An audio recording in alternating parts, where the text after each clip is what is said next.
Well, hello, everyone. And you, Claire Bear? Yep, I think I am. Am I? Yep. Yes. So, it's good to see everybody. Mm-hmm. It's cold. I'm a little chilly because I got the air on too high, I think, because it's actually really hot here today. What's it like on the other side of the world? It is cold, but I'm not telling you the temperature. Because I'm going to make fun of you because it's like 65 degrees and you think that's cold. No, it's not 65 degrees. It's Is 50. it? Oh, poor baby. 50 is cold, okay? Yeah. Yeah, in the heart of your winter, and it's only 50 degrees. I'm just like, no, you're right. I have no sympathy. I have none, not at all.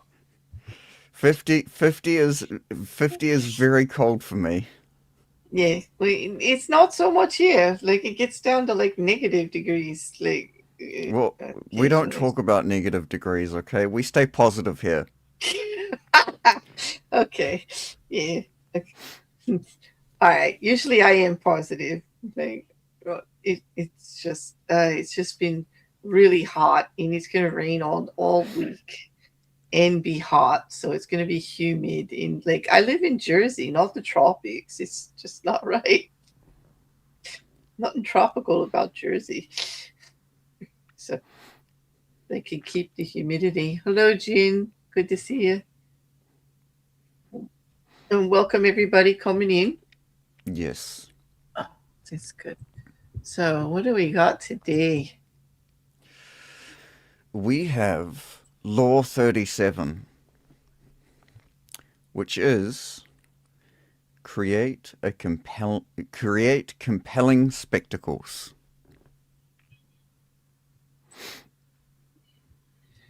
That's pretty good. I'm sorry. I got a buzz, and I was checking to make sure that my audio interface was Ooh. making any It's not me, noise. is it? No, it's not you. Okay, excellent.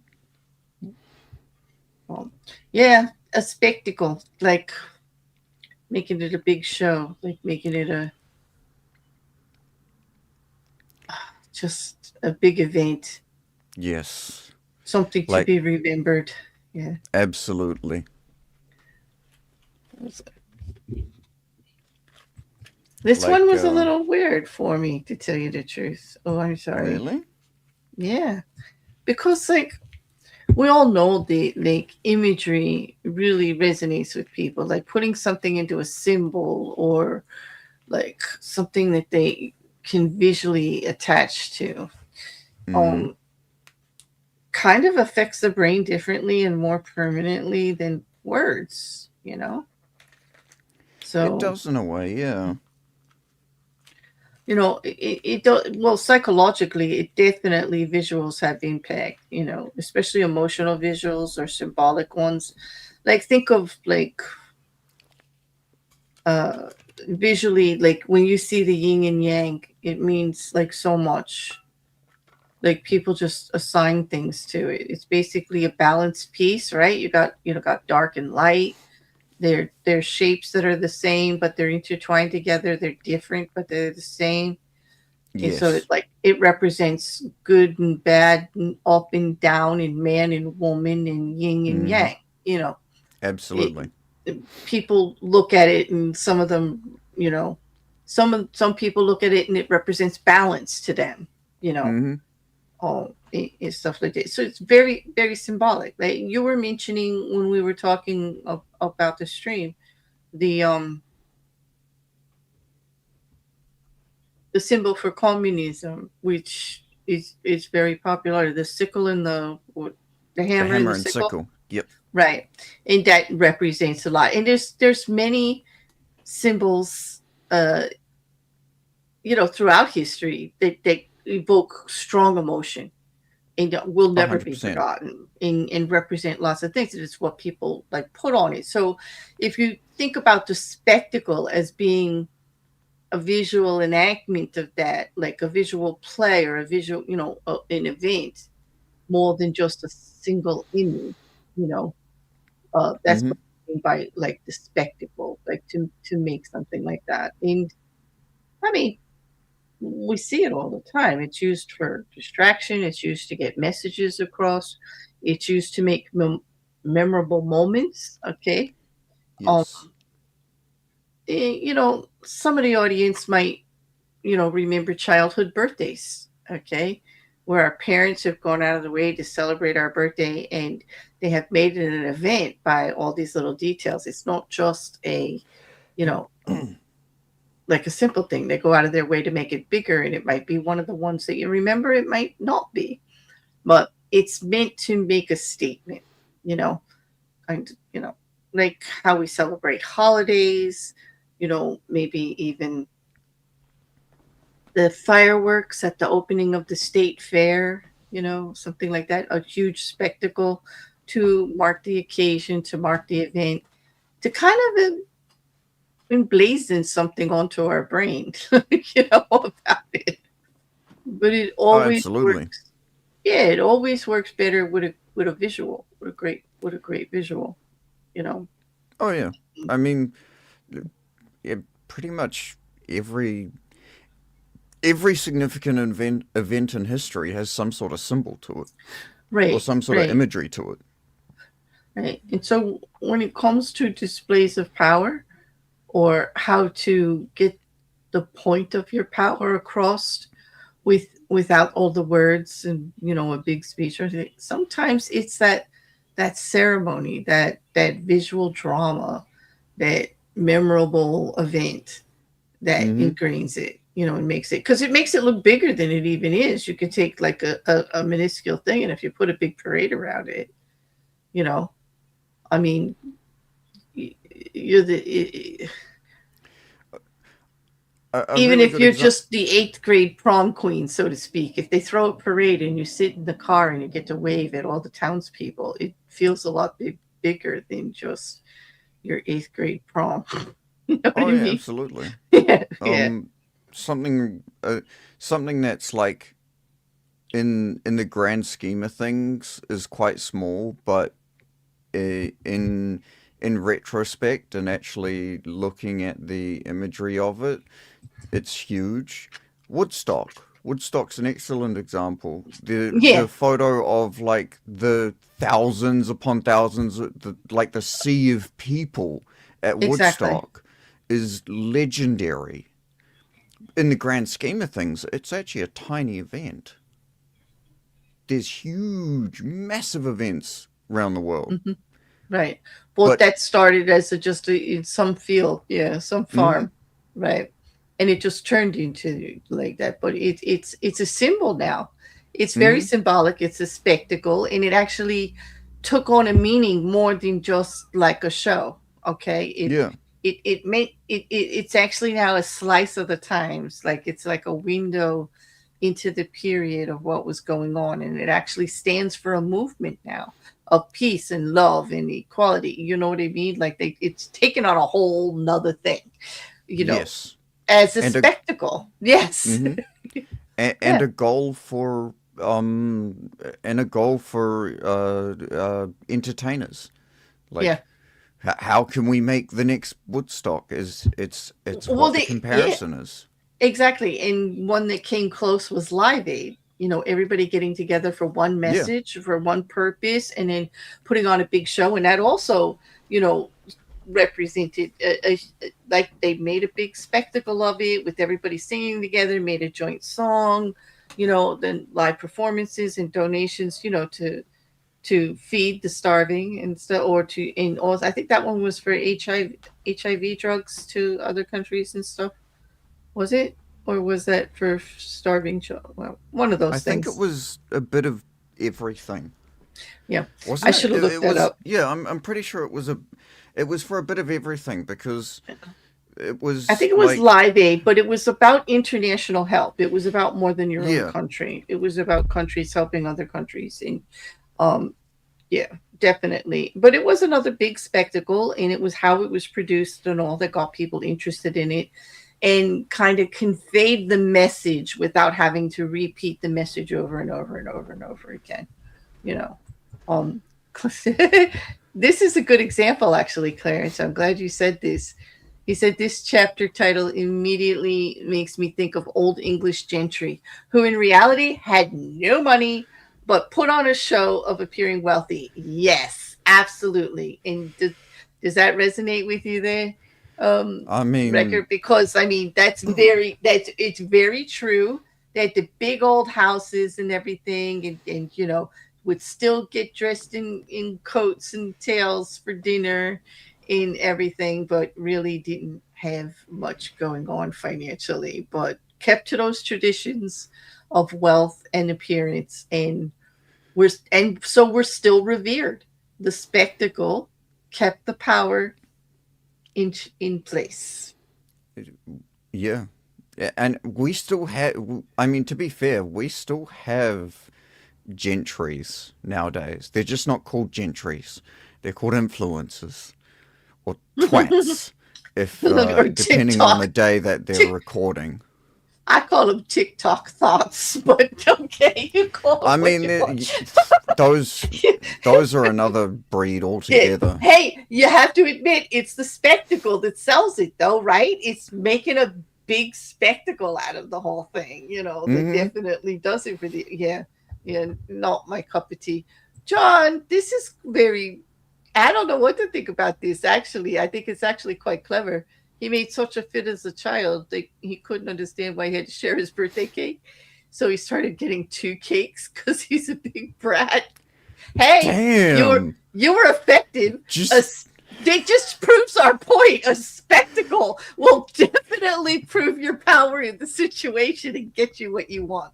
That is a very simple and beautiful example. Thank you, John.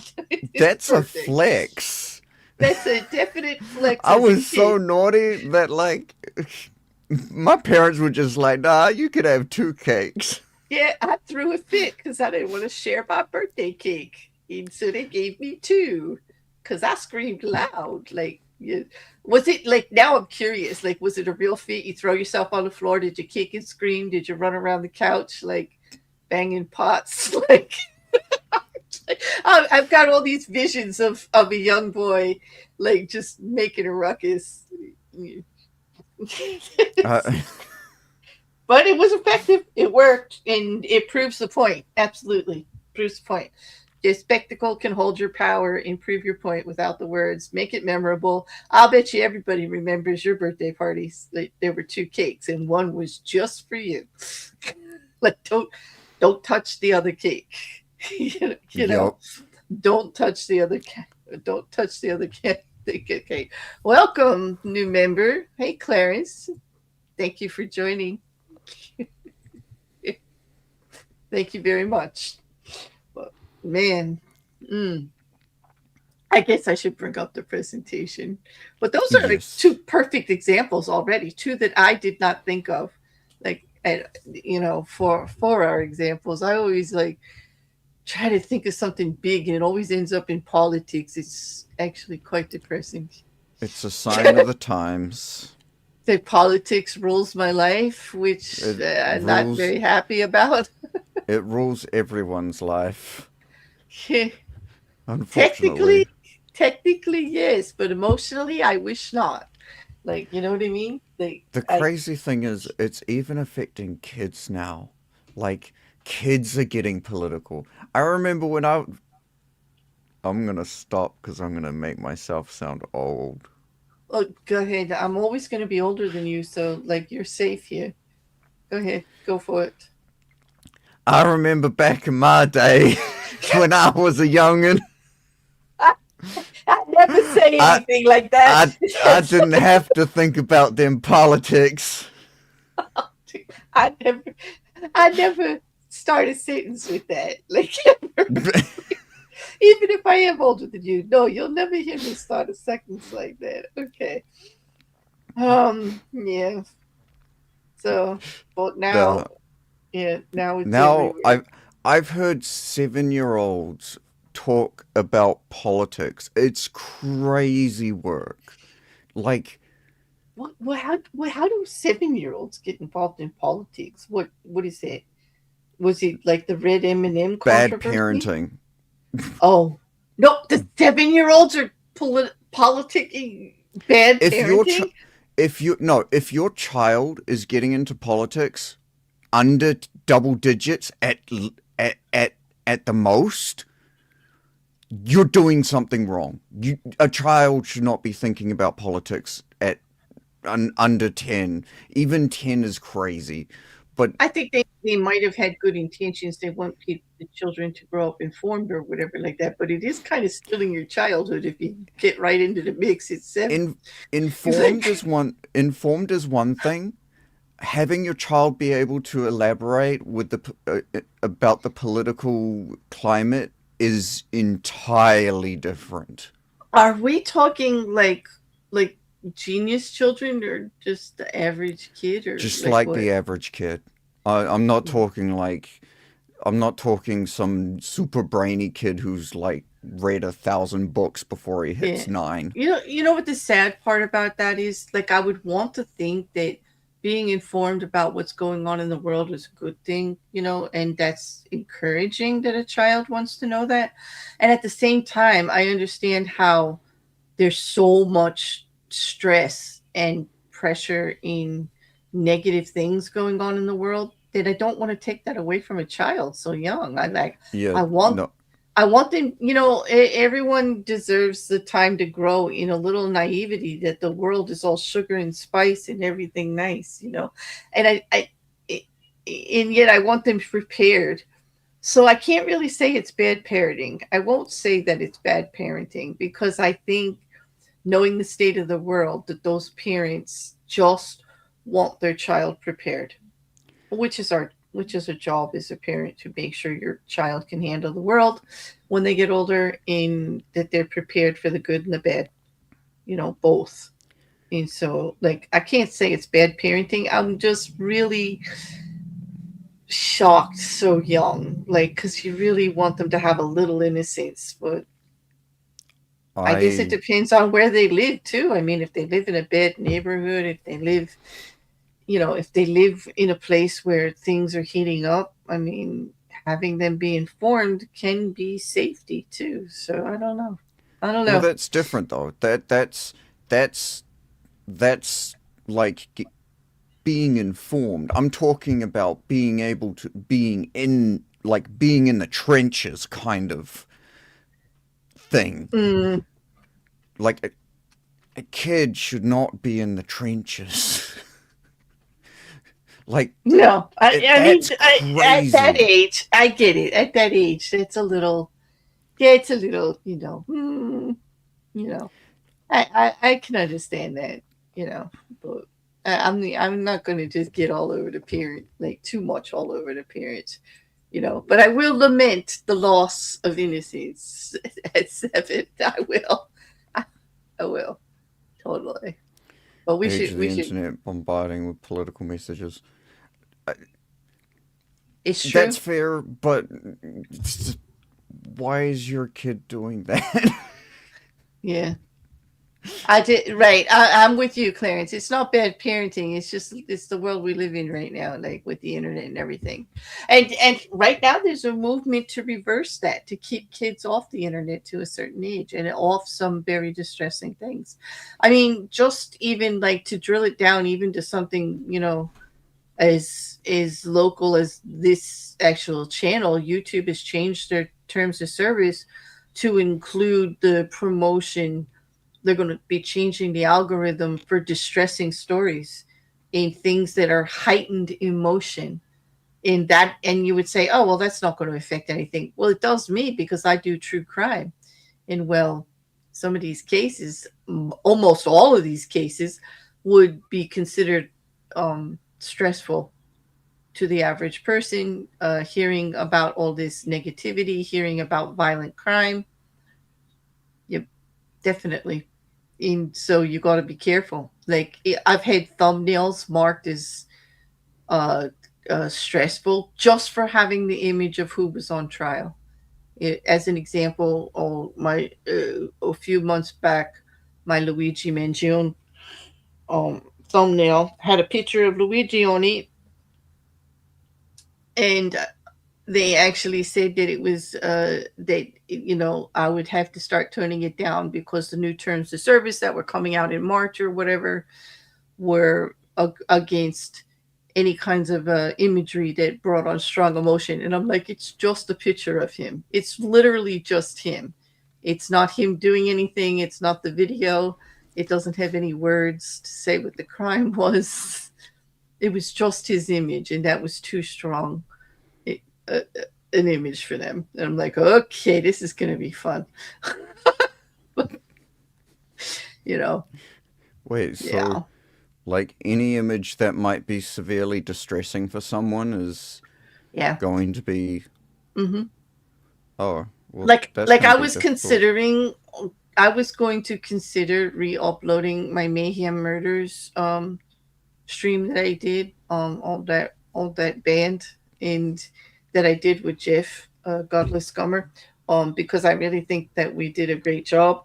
But it would not pass because like the thumbnail is actually part of the album cover, which actually shows the scene of the crime. Like it's never Oh, is gonna that the make it. black metal one? Yeah, it's the black metal one, and so I know it's not going to pass, and the subject isn't going to pass. I mean, they ate part of his brain, like yeah. So like, no, I don't think the content is going to pass, like the new Nah, scrutiny. Yeah, yeah, as I kind of get aggressive. that feeling too. Just a little Mm-hmm. hunch. Yeah. So I'm just going to leave it alone. I also had to add new disclaimers to my true crime. I don't know if anybody has seen them, but about like where the information comes from and all. And I had to change my category from commentary to educational. In Oof. because yeah, because if it's in commentary, it won't go through Oh. because I'm talking about it, big issues of violent crime. Yeah. Hmm. Yep. So I have to fill a thing that declares like why I'm doing it now, you know. Yes. So which goes along with why I'm doing it and my style. But there's a lot of people that are going to get affected by this when they start um, moving that algorithm stuff around. They start sending out the warnings and everything. Yeah, I try to prepare ahead of time. Like I look at all that stuff ahead of time. But Yes. enough about that. But the spectacle. I mean, those things are hugely spectacle driven imagery and stuff like that. We'd have to admit, you know, emotional. Usually, anything that um, sparks a lot of emotion or controversy um, is in the spectacle category there. Hey, what? Let's get. I have to bring it up. I didn't even bring up the PDF yet. Hmm. Do you want to read the first slide? Absolutely. So, Law 37. Create compelling spectacles. Judgment.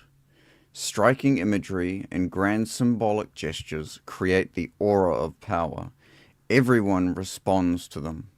Stage spectacles for those around you. Then, full of artistry, visuals, and radiant symbols that heighten your presence. Dazzled by appearance, no one will notice what you are really doing. And again, Green's got to like say, yeah, create the spectacle because you're really manipulating everybody into not paying attention Yeah, to look what over you're doing. here. Because you're being sneaky and shady. I mean, why he has to always say that? Like, he just has to make it difficult for me, doesn't he? Doesn't he? Mm-hmm. Like, yeah. Like, I don't like thinking the world is this evil all the time there. Well, so we've got quite a few examples of it, but Yes. as Rekkr pointed out to me, Green didn't bother to give us transgressions on this at all, like failures. Nope. He just wants to Nope. focus on spectacles in general and putting them out there. He doesn't want to talk about failed spectacles, you know, at all. I could But actually tell everyone actually, is it a failed spectacle though?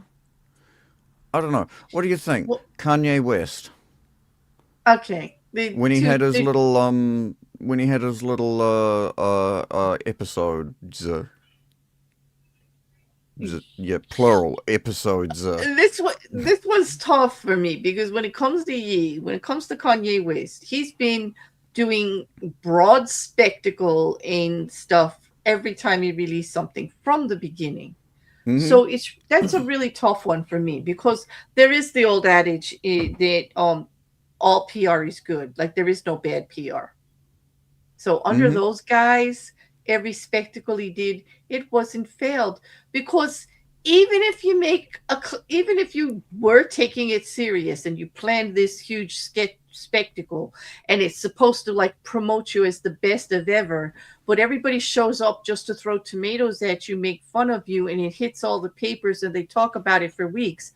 How do you call that a transgression if you got your name out there, displayed your power, and it's still promoting you? So I kind of understand why Green didn't list transgressions because even a failed spectacle is successful in getting you noticed, in moving your name forward.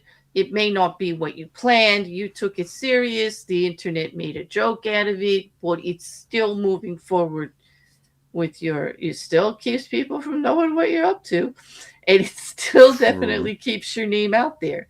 So in that light, and I was thinking about this all night, like actually, because you mentioned it yesterday, Rekkr, that there was no transgression, there's no reversal. Like, what's that about? And I'm like, I had to think, like, where is he coming from? I'm trying to put myself in Green's shoes. Like, why would you just ignore the failure of spectacle? It's because it's very rare that a spectacle actually fails. It may not be exactly what you thought it was, but it doesn't fail. As long as it brings the crowd, it grabs the attention, and it moves your name forward, it's not a failure. Even when it fails, I mean, It's just not. Look at launches and stuff like that. They fail to go where they're supposed to go. They may even blow up. But are people still talking about it for weeks? Is the name brand of the product still out there? Is the whole event, still topic of conversation for weeks and not months? That is, yeah, no, that is completely true. I'm trying to. Is there like, is there a failed spectacle that that? It would still be a spectacle, even if it Yeah, failed. So like that's just it. Like it. I spent thinking of all these tragedies, planned events that ended in tragedy or didn't go off the way they were supposed to, you know, and I can't really list them as a transgression if they met the purpose of what a spectacle is, right? yeah. Even that rocket blowing up is sort of a successful spectacle because it's Right. like Like no, you. it wasn't. Yeah. Yeah. It was. I mean, it didn't do what it was meant to do, but Mm-hmm. everyone heard about the rocket being one of, wasn't it like one of the biggest Exactly. explosions ever, like Exactly. industrial explosion. Was it industrial explosion? It's one. I It don't. it it fell into some category of the biggest explosion of something. But do you see what I mean? Like, even though it was failed the way it was planned, it's still a successful spectacle because of drawing the attention, it being an emotional response. That image is still in everybody's mind forever. And, Mm-hmm. it got it. It was successful as far as the spectacle goes, just not the way you planned. So I Yeah, think that's exactly. why. I think that might be why there's no transgression. For this chapter, I'm gonna give. I guess that's my nice way of saying, Rekkr. I'm giving Robert Greene a pass on that one. Like, you might be upset with him, but I'm gonna give him a pass. No, I think I'm gonna give him a pass too. Oh, I'll, okay. I'll, Yeah. I'm not going to completely fight it. I think he got a bit lazy. I won't let him. I won't let him. I won't let him off the hook that easy. Wait a But minute. I'm gonna give him a pass after I poke at him a little bit and give him a few what? digs, but I'll give him a pass. It's it's like tasing someone who's being a twat. True. You're You not forgive exactly them knocking him out. after, but only after you tase them. Oh my God, no, no, yeah. I have no desire to tase Robert Greene. Okay, I'm giving him a real pass for this one. I think I understand why there's no transgression. I'm so glad tasers aren't a thing in New Zealand. Oh, I you would have can't been have one. The way you no. talk about them, I'm really glad they're not available in New Zealand too, because the way you talk about them is like To be it's fair, it's a little and weird. this is just between you, me, and 609 other people. 610. Uh, It's up to 117,000 now. So like, yeah, be careful. oh well, yeah, 117,000 subscribers. Yeah, well, Okay. between us, one of my And the friends world. actually, and the world. Yep, one of my friends actually did manage to get a taser into New Zealand, and Oh, yes, it hurts. I don't even want to know. I don't even want to know. We had so much fun for about half an hour. Yeah, that hurts. Yeah. Yeah, no. Okay. I don't want to be around you with a teaser. Like, you like them too much. Like, you're too I much don't want to into be experiment. around me. Do you know who the first person to tase me was? Do your friend. No. Yourself. Yourself. Yes. You taste yourself. That tells Yes. me everything I need to know about you and tasers. Leave me alone. Like, okay, end of subject. Whoop, in the vault it goes. That Okay. we're done with that. Okay. I finally have my PDF up. So we've got two examples of observance because, as we said, uh, Robert Greene didn't give us a transgression for a very good reason. And you're going to read the first one? And you're not in France for this one. I'm so happy for you. Oh, I don't have to practice my French anymore. It's an inside joke, but the whole world knows about it. He doesn't like pronouncing French words, and so he doesn't like it at all. But okay. Look, English is my first, second, third, and fourth language, Mm-hmm. and I struggle at every single one of them. Okay. You don't need no French accents for it. Yeah. No. So, observance of the law 1. In early 1780, in the early 1780s, word spread through Berlin of the strange and spectacular medical practice of the doctor. No, it's not French. Now it's German. Weislieder. Yes. He performed his miracles in an enormous converted beer hall, outside of which Berliners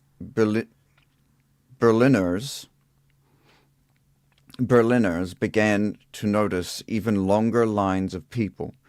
The blind, the lame, anyone with an illness incurable by normal medicine. When it leaked out that the doctor worked by exposing the patients to the rays of the moon, he soon became dubbed the Moon Doctor of Berlin. Sometime in 1783, it was reported that Dr. Weislieder had cured a well-to-do woman of terrible ailment. He suddenly became a celebrity. Previously, only the poorest Berliners had been seen waiting outside the beer hall in their rags. Now, magnificent carriages were parked outside, and gentlemen in frock coats and ladies in enormous coiffures lined the street as sunset drew near. Even folk with the mildest of ailments came out of sheer curiosity. As they waited in line, the poorer clients would explain to the gentlemen and ladies that the doctor only practiced when the moon was in its increscent phase.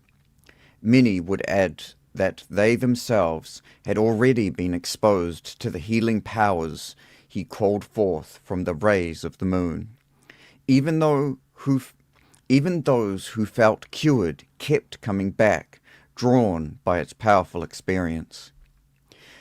Inside the beer hall, a strange and stirring spectacle greeted the visitor. Packed into the entrance hall was a crowd of all classes and ethnic backgrounds, a veritable Tower of Babel. Through tall windows on the northern side of the hall, silvery moonlight poured in at odd angles. The doctor and his wife, who it seemed was also able to effect the cure, practiced on the second floor, which was reached by a stairway. At the end of the hall, which was reached by a stairway at the end of the hall.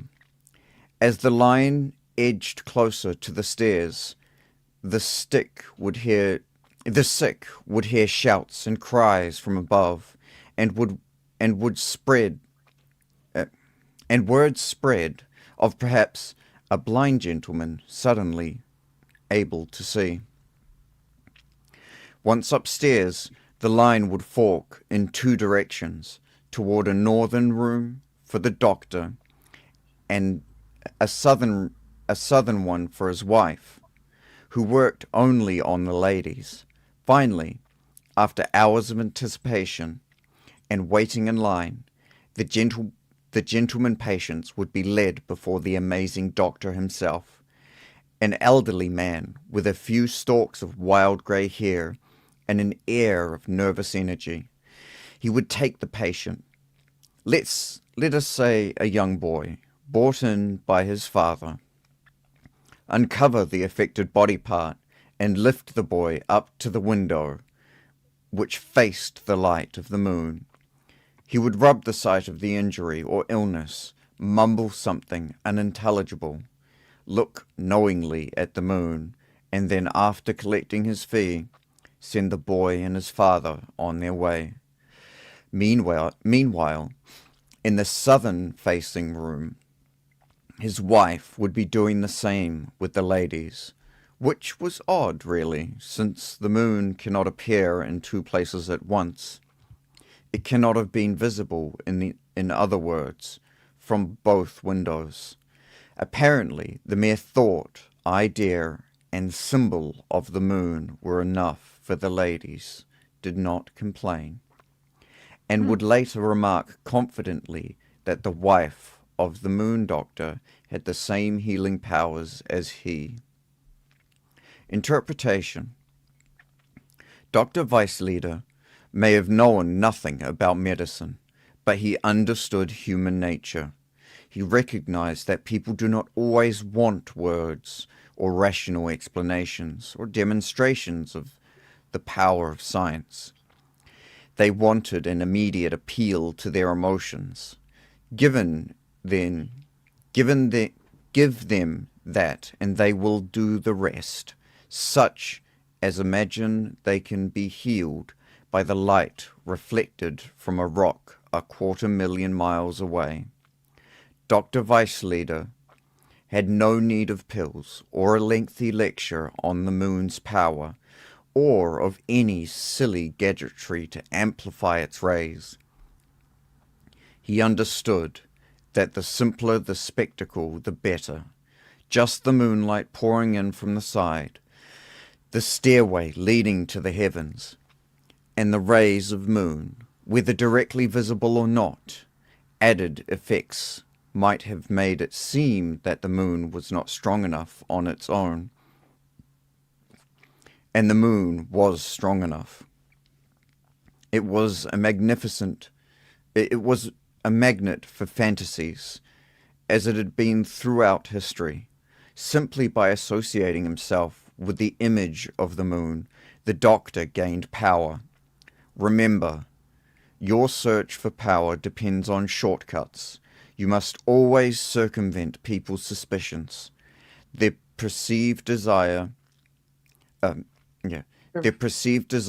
resist your will. Images are extremely effective shortcuts.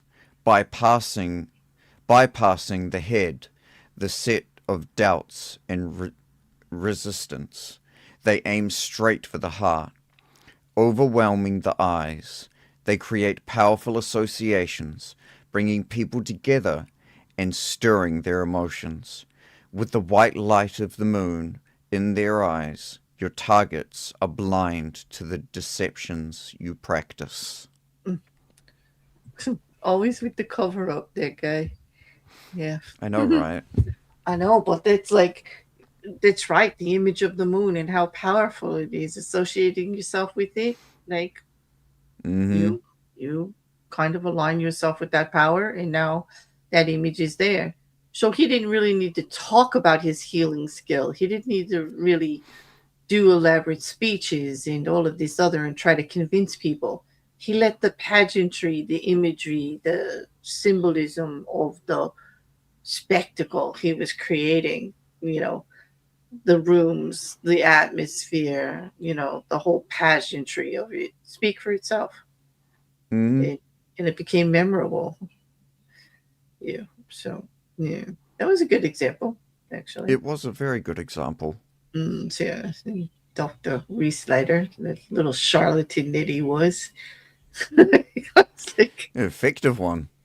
Yeah, I mean, there were quite a few. I mean, if you think about it, even in modern times now, listen, without going into great detail, I'm sure we could all think of someone who we all know is just outright full of BS, and yet people are eating it up like sugar on a spoon.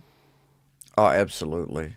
Like, there's that friend you got in your group, or that family member, or somebody from your past, or somebody you work with, or even public figures that we all know and can point to. But still, they just seem to get away with everything. Like, it's so obvious that they're being manipulative and just nasty and this, that, and the other thing. And yet, people still buying into it left and right, for whatever reason.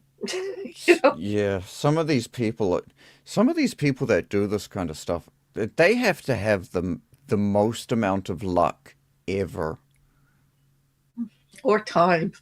Like who's Or got time for time, it? just to Yes, practice just to the practice cunning. like their delivery and stuff. It's Yeah, insane. yeah, I get it. Like I totally get it. Like at times it's relatable, and other times it's like so far out of the realm. Like I'm just like, it's just like Yeah, why?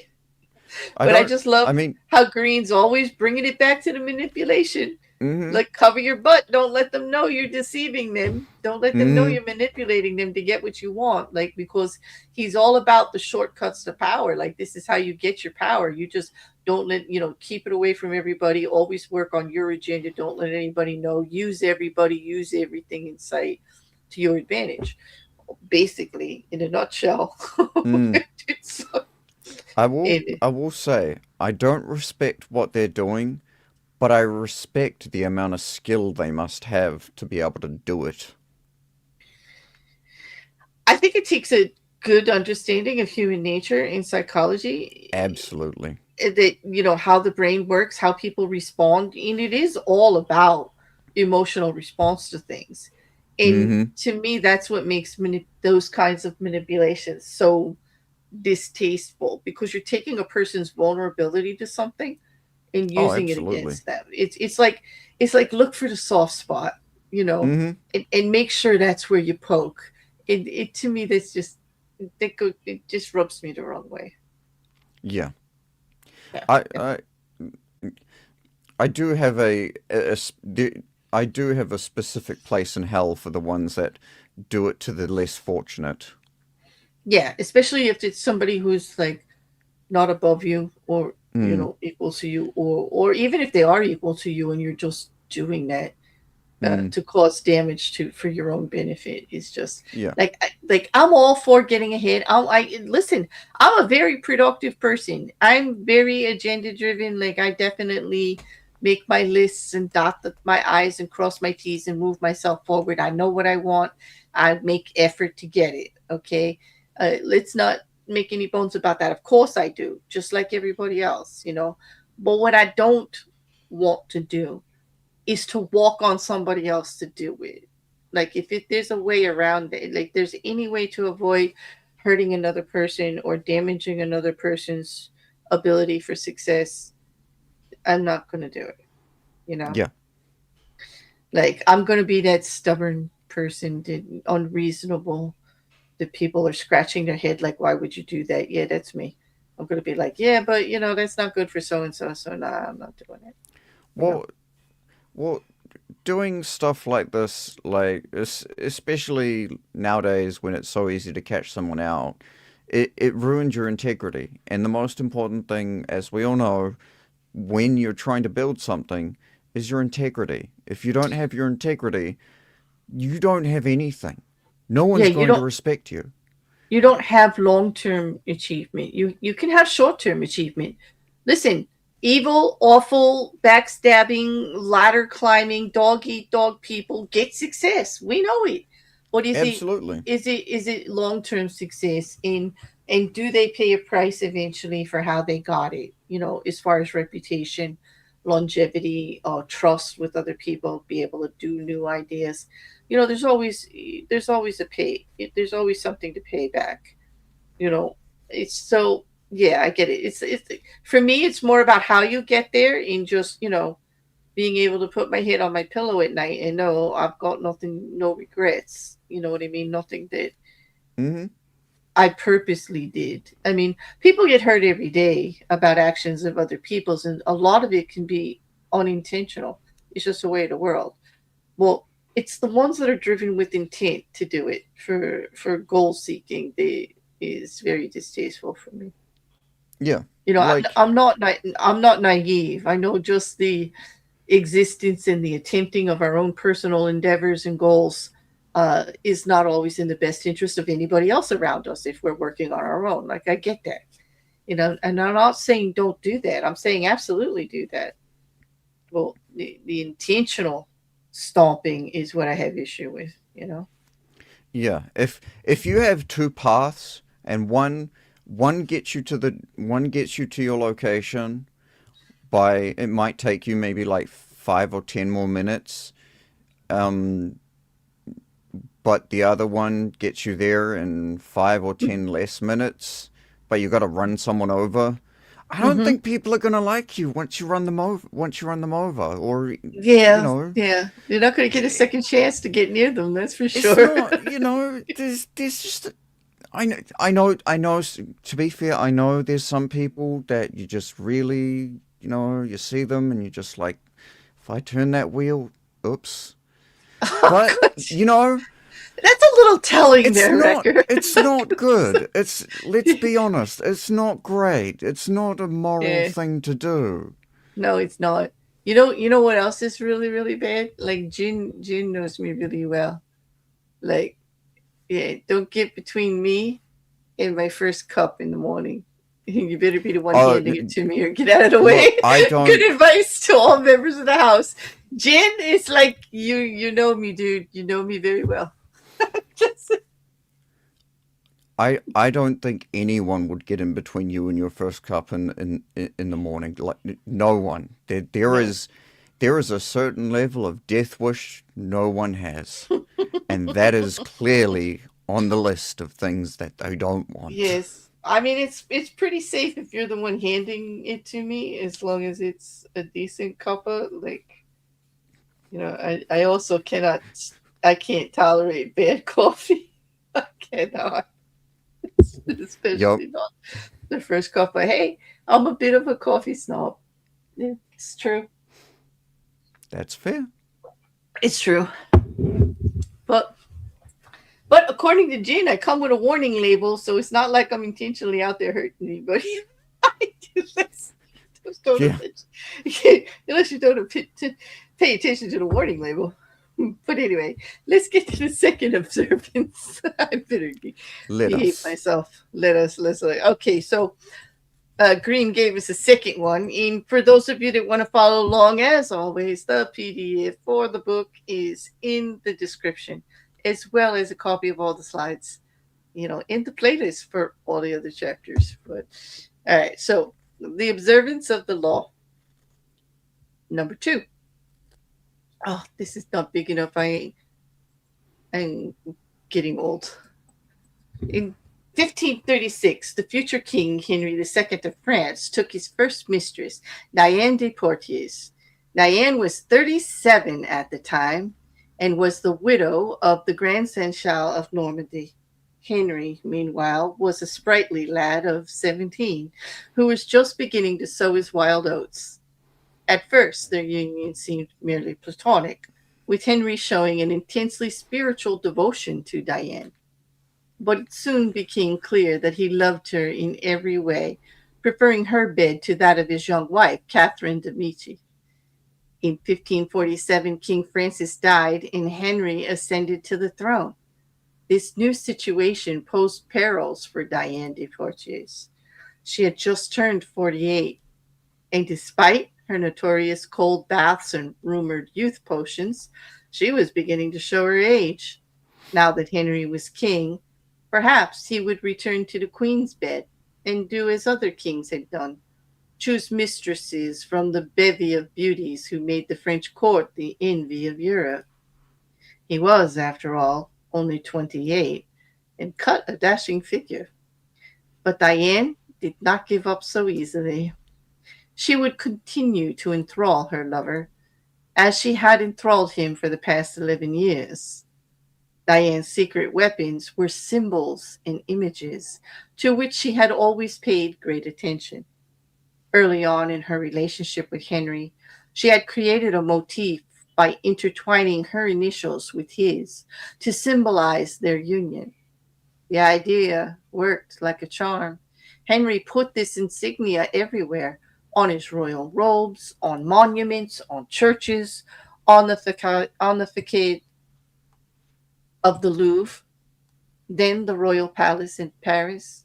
Diane's favorite colors were black and white, which she wore exclusively, and wherever it was possible, the insignia appeared in these colors. Everyone recognized the symbol and its meaning. Soon after Henry took the throne, however, Diane went still further. She decided to identify herself with the Roman goddess Diana, her namesake. Diana was the goddess of the hunt, the traditional royal pastime, and the particular passion of Henry. Equally important in Renaissance art, she symbolized chastity and purity.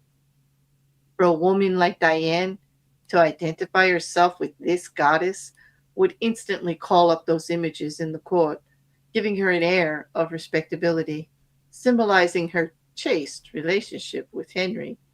It would also set her apart from the adulterous liaisons of royal mistresses past. To effect this association, Diane began by completely transforming her castle Annette. She raised the building structure and in its place erected a magnificent Doric columned edifice modeled after a Roman temple. It was made in white Normandy stone flecked with black silex, reproducing Diane's trademark colors of black and white. The insignia of her and Henry's initials appeared on the columns, the doors, the windows, the carpet. Meanwhile, symbols of Diana, crescent moons, stags, and hounds, adorned the gates and the facade. Inside, enormous tapestries depicting episodes in the life of the goddess lay on the floors and hung on the walls.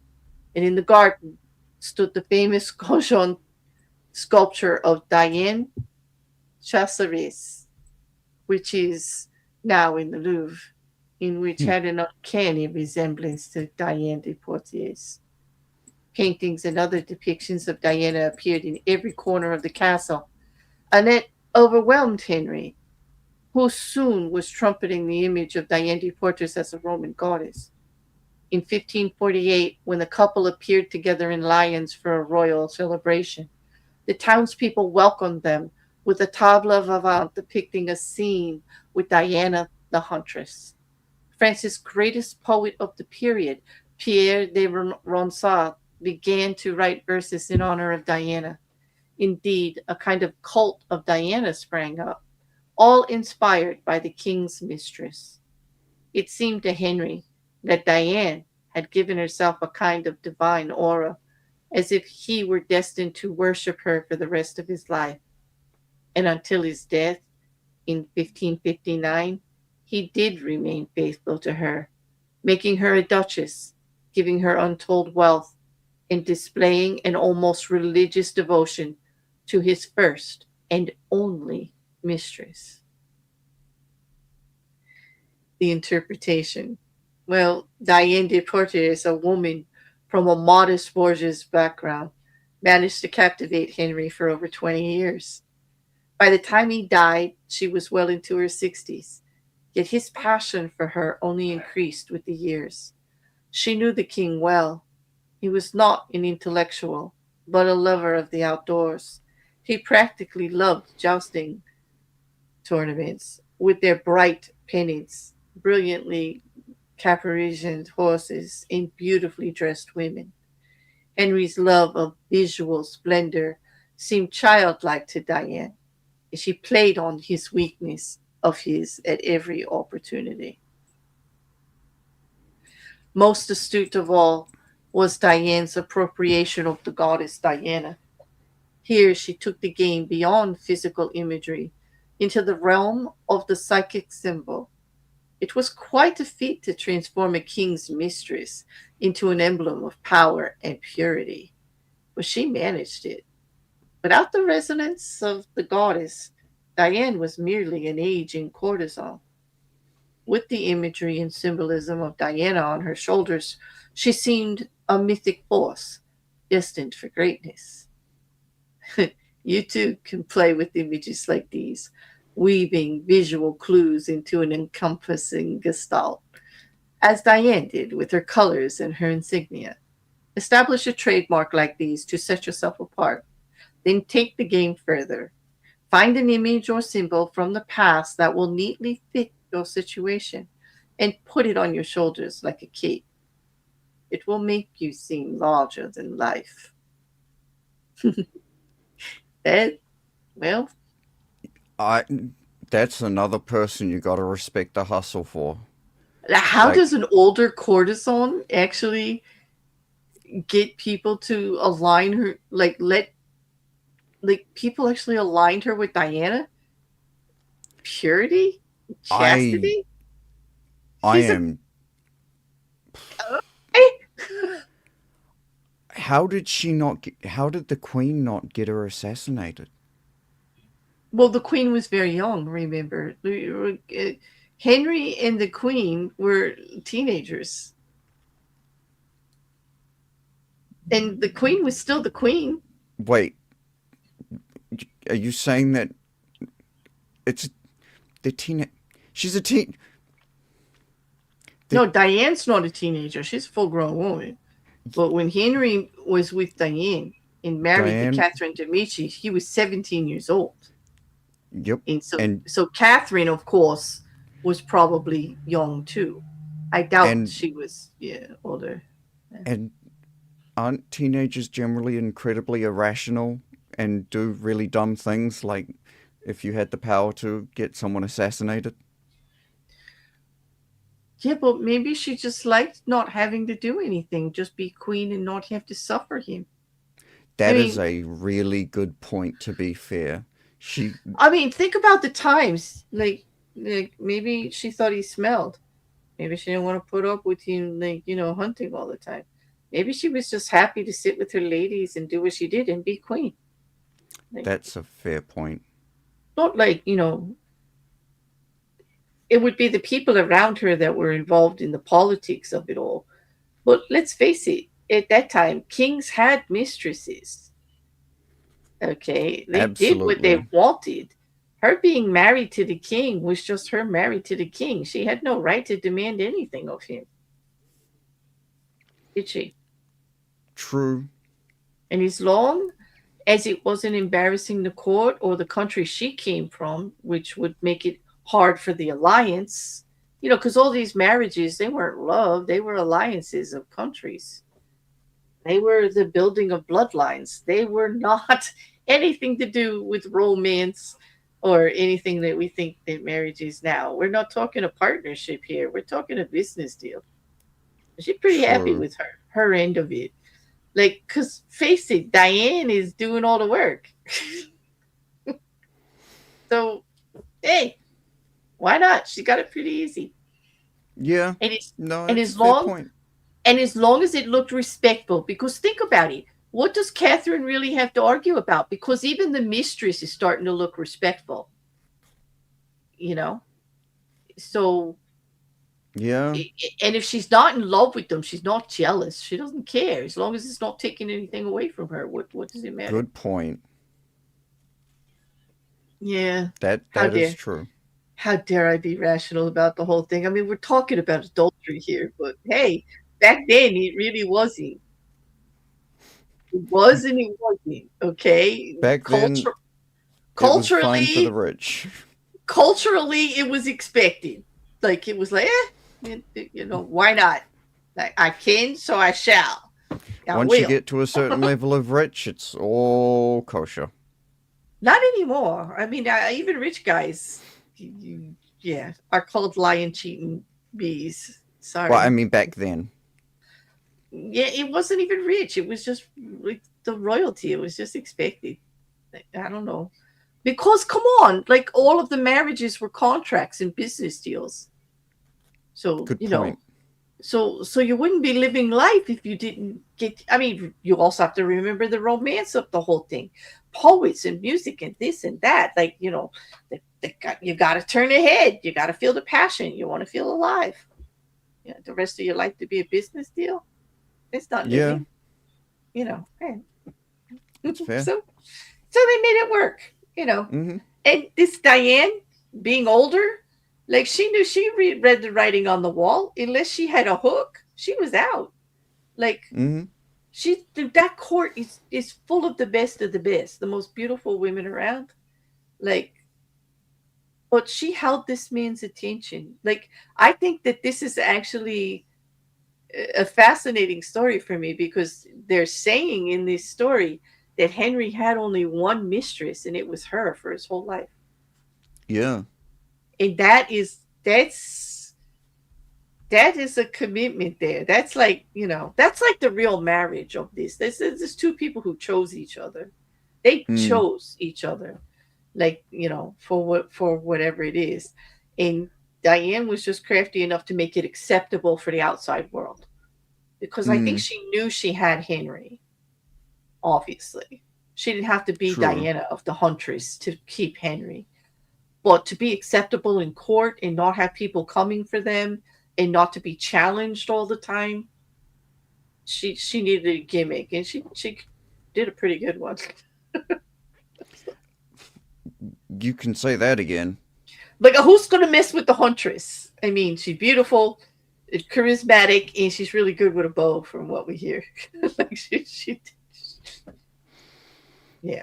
Yeah, I could see if there was an attempt on assassinating her, she would probably be good at making sure that the other person was the only person that suffered. Yeah, but again, it was like she wasn't out there saying, I'm this, I'm that, like, look at me, is so powerful. She's just using imagery to convey the message and letting people's emotional response do it for her. Mm, Like, she's just subtly putting everything out there, that it's now so just like the insignia. Putting putting the insignia of their initials everywhere was telling the world, we are united, we are a couple, we are a team. true. And kind of silently putting the warning out there, don't go against her, because if you go against her, you're going against me, and you're not going to like it. Yep. Like, he put ownership on it, like, in without coming out there and saying, off with your head, like, if you speak against her, I'll kill you. Like, he don't have to go out there and threaten people or say anything. He put the message out with the insignia that this is how Mm, he felt about this woman, and she was off limits. Like, that's yes. off limits. So, this is where the spectacle actually speaks for the agenda. It speaks for the message. It controls the power. Very powerful, to have that everywhere, and just seeing it, and if you knew what it means something, and it changes a room, you know. Mm, And that is. then, yeah, right. And just like the Doctor with the moon, just like we all, even now in 2026, aren't we all kind of still just fascinated with the moon, the power of a beautiful. I mean, Well, we're trying maybe to of head a. back there, aren't we? Exactly, but I might be a little romantic, but even on a full moon day, don't you just, like, if you go outside and you go and you just can't help but look at the moon, and it is still to this day in awe, like how the sky changes and how everything just feels a little different when the moon is full, Absolutely. and it's just beautiful, you know. And Yeah. hey, forgive me, I'm a little romantic. Full moon days are nice days, Words that are spoken under a full moon just sound better. Okay. They just have magic in them, you know? Or so That, I thought. yes. I mean, some of the most romantic some of the most romantic scenes in any sort of portrayal in stories is under the full moon. Exactly. That's using the symbolism to convey the magic of the moment. Take it to a Or a new smiling level. crescent moon. That's the other one. Mm, yeah, true. But you see how moonlight can, as a symbol, changes the atmosphere. You use that power to make a moment more meaningful, or to make words, everyday average words, sound that much better. Yeah. Yes. I mean, come on, you're a man. You guys know how to use this stuff, right? Absolutely. I ha- I will never deny the fact that I've used the full moon to my full advantage. There you go. Somehow I think there's a double entendre in there, but, like, because I know you really well, I'm Let's just not go gonna. down that road. I'm definitely. That's I'm another just story. going right past it. We'll go on to the next slide. But could you read the quote, because, like, this is Louis the 14th, who is like the Sun King. It's one of my favorite kings, no Mm. doubt about it. Yeah. Because of the light it shines on the other stars which make up a kind of court around it, because of the just and equal distribution of its rays to all alike, because of the good it brings to all places, producing life, joy, and action, because of its consistency from which it never varies, I choose the sun as the most magnificent image to represent a great leader. Louis XIV, the Sun King, 1638 to 1715. Oh, yeah, 1715, and I typo on the slide here. Bad, Claire. But the Sun King, anybody who watched the series Versailles, it was a short couple of season series, and it was about the Sun King and his brother Philip. And it was quite entertaining. But he's the one who built that palace that let the sun in from sunrise to sunset, and it was long. It was like a ballroom kind of court, and it was full of exquisite art and gold, and the sun made the whole thing shine like constantly. He spent quite a bit of money on it, the Sun King. I would love to build a house that utilizes the sun in some really artistic way. So like there's like a something that sort of creates a spotlight on the ground inside of the sun, and as the day goes by, it like goes across the floor in some sort of really fancy or interesting sort of way. Mm-hmm. Like a sundial, like have like a special carpet or some kind of print on the ground, so like whenever it's a sunny day and you're inside, you can just look at the ground and be like, oh, it's 4 o'clock right now. Yeah. Yeah. It seems the chat also agreed that Catherine Dimitri, like you said, like what was up with that? They're all like, no, she probably didn't like him. And Amber saying that Catherine famously did not like Henry at all. So like she was happy about having Diana around, I guess. Yep. So they are good examples. A light dial, yes, absolutely. Yeah. Blue moon. That makes me think. Like, does anyone know what a blue corn moon is? No. No. I think is there's. it? Well, because you have the word corn in it, is it some kind of harvest moon, some kind of ceremony around harvest times at all? Does this go back to pagan and druid days or what? No, it's from Pocahontas. Oh no! Well, but still, corn. It would be about the crops. When she does the singing thing, and she's like, it was under the blue corn moon, and I think I remember seeing some sort of video. Hold on. Wait a minute now. Is this a Disney reference? I'm not. Am I sitting here with Rekkr giving us a Disney reference for? What do you mean? I just want to make sure this is reality. Yeah, this is a Disney reference. I watched this. How uncultured do you expect? Well, okay, don't answer that question. No, I know your culture. I mean, watching Disney movies now, I just never expected to get a Disney reference in a psychological commentary about the 48 Laws. Forgive me for being a little surprised. If you throw Lilo and Stitch in here, I'm out. I'm out. That's it. I'm done. Misa, hi.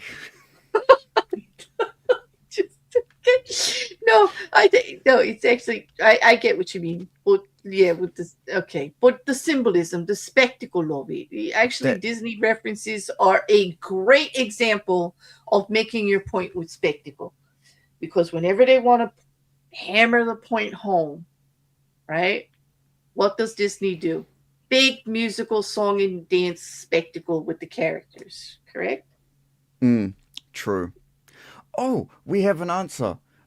Corn moon is a full moon after the autumn solstice. If it happens after the 28th, it's the second full moon after the month.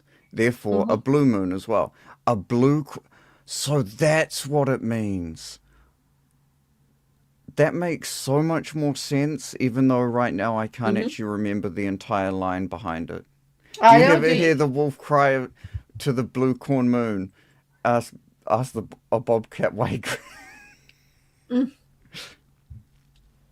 ask a no, bobcat why he grins. Yeah. bobcat wait, yes, exactly. By the way, if you're close enough to ask a bobcat why it's grinning, um, I, I can't. Unfortunately, your family's going to have to find you later, Okay, it's or going at to be least quite the what's left of spectacle. you.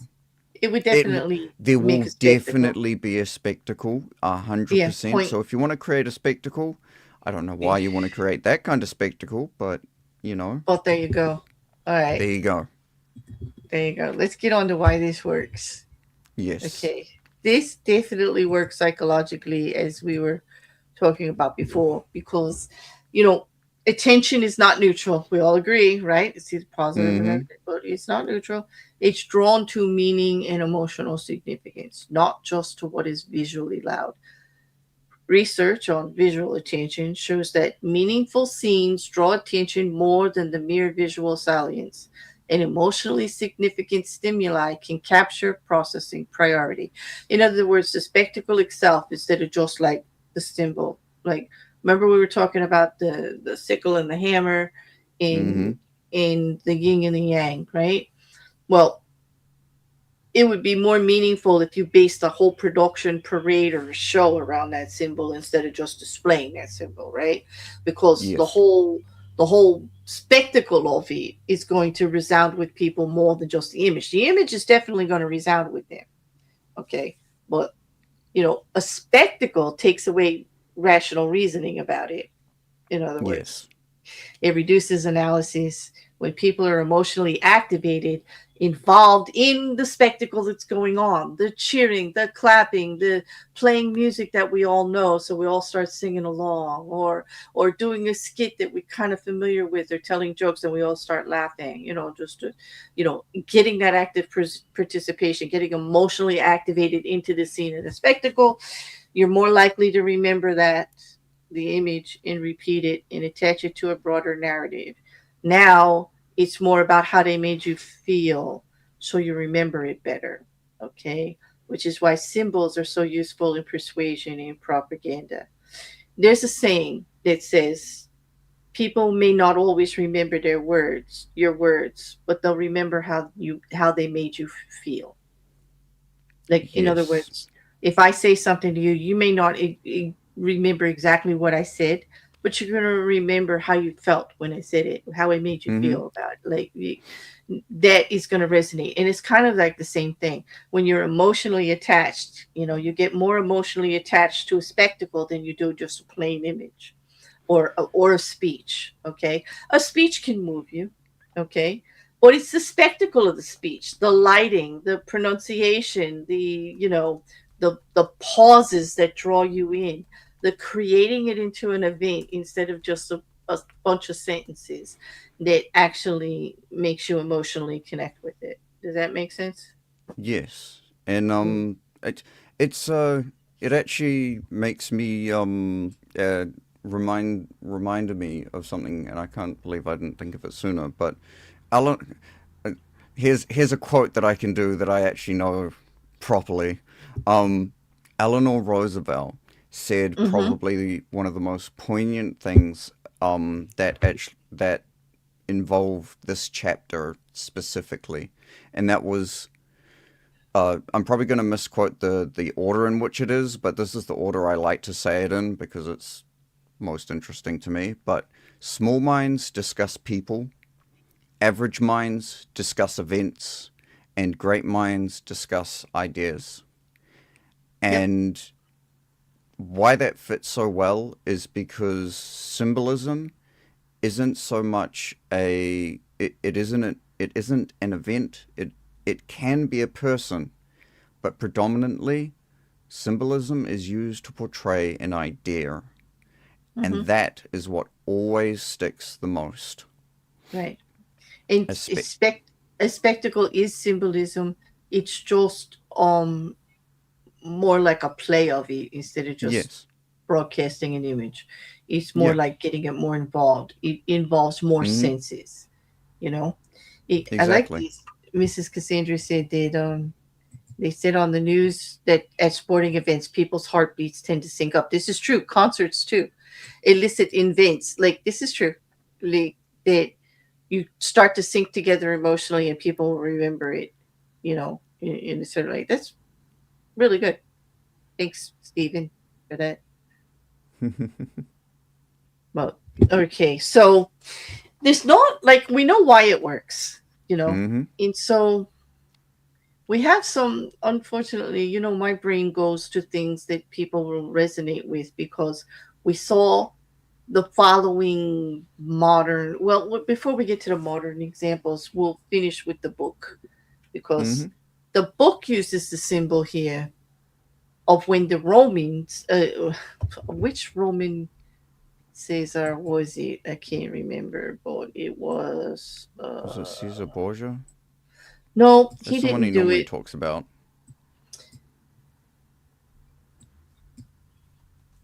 Um, it it was Constantine. The Roman Emperor Constantine worshipped the sun as a god for most of his life.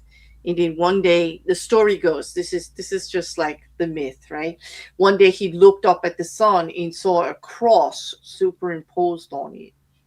Okay, and that vision of the cross over the sun proved to him the ascendancy of the new religion.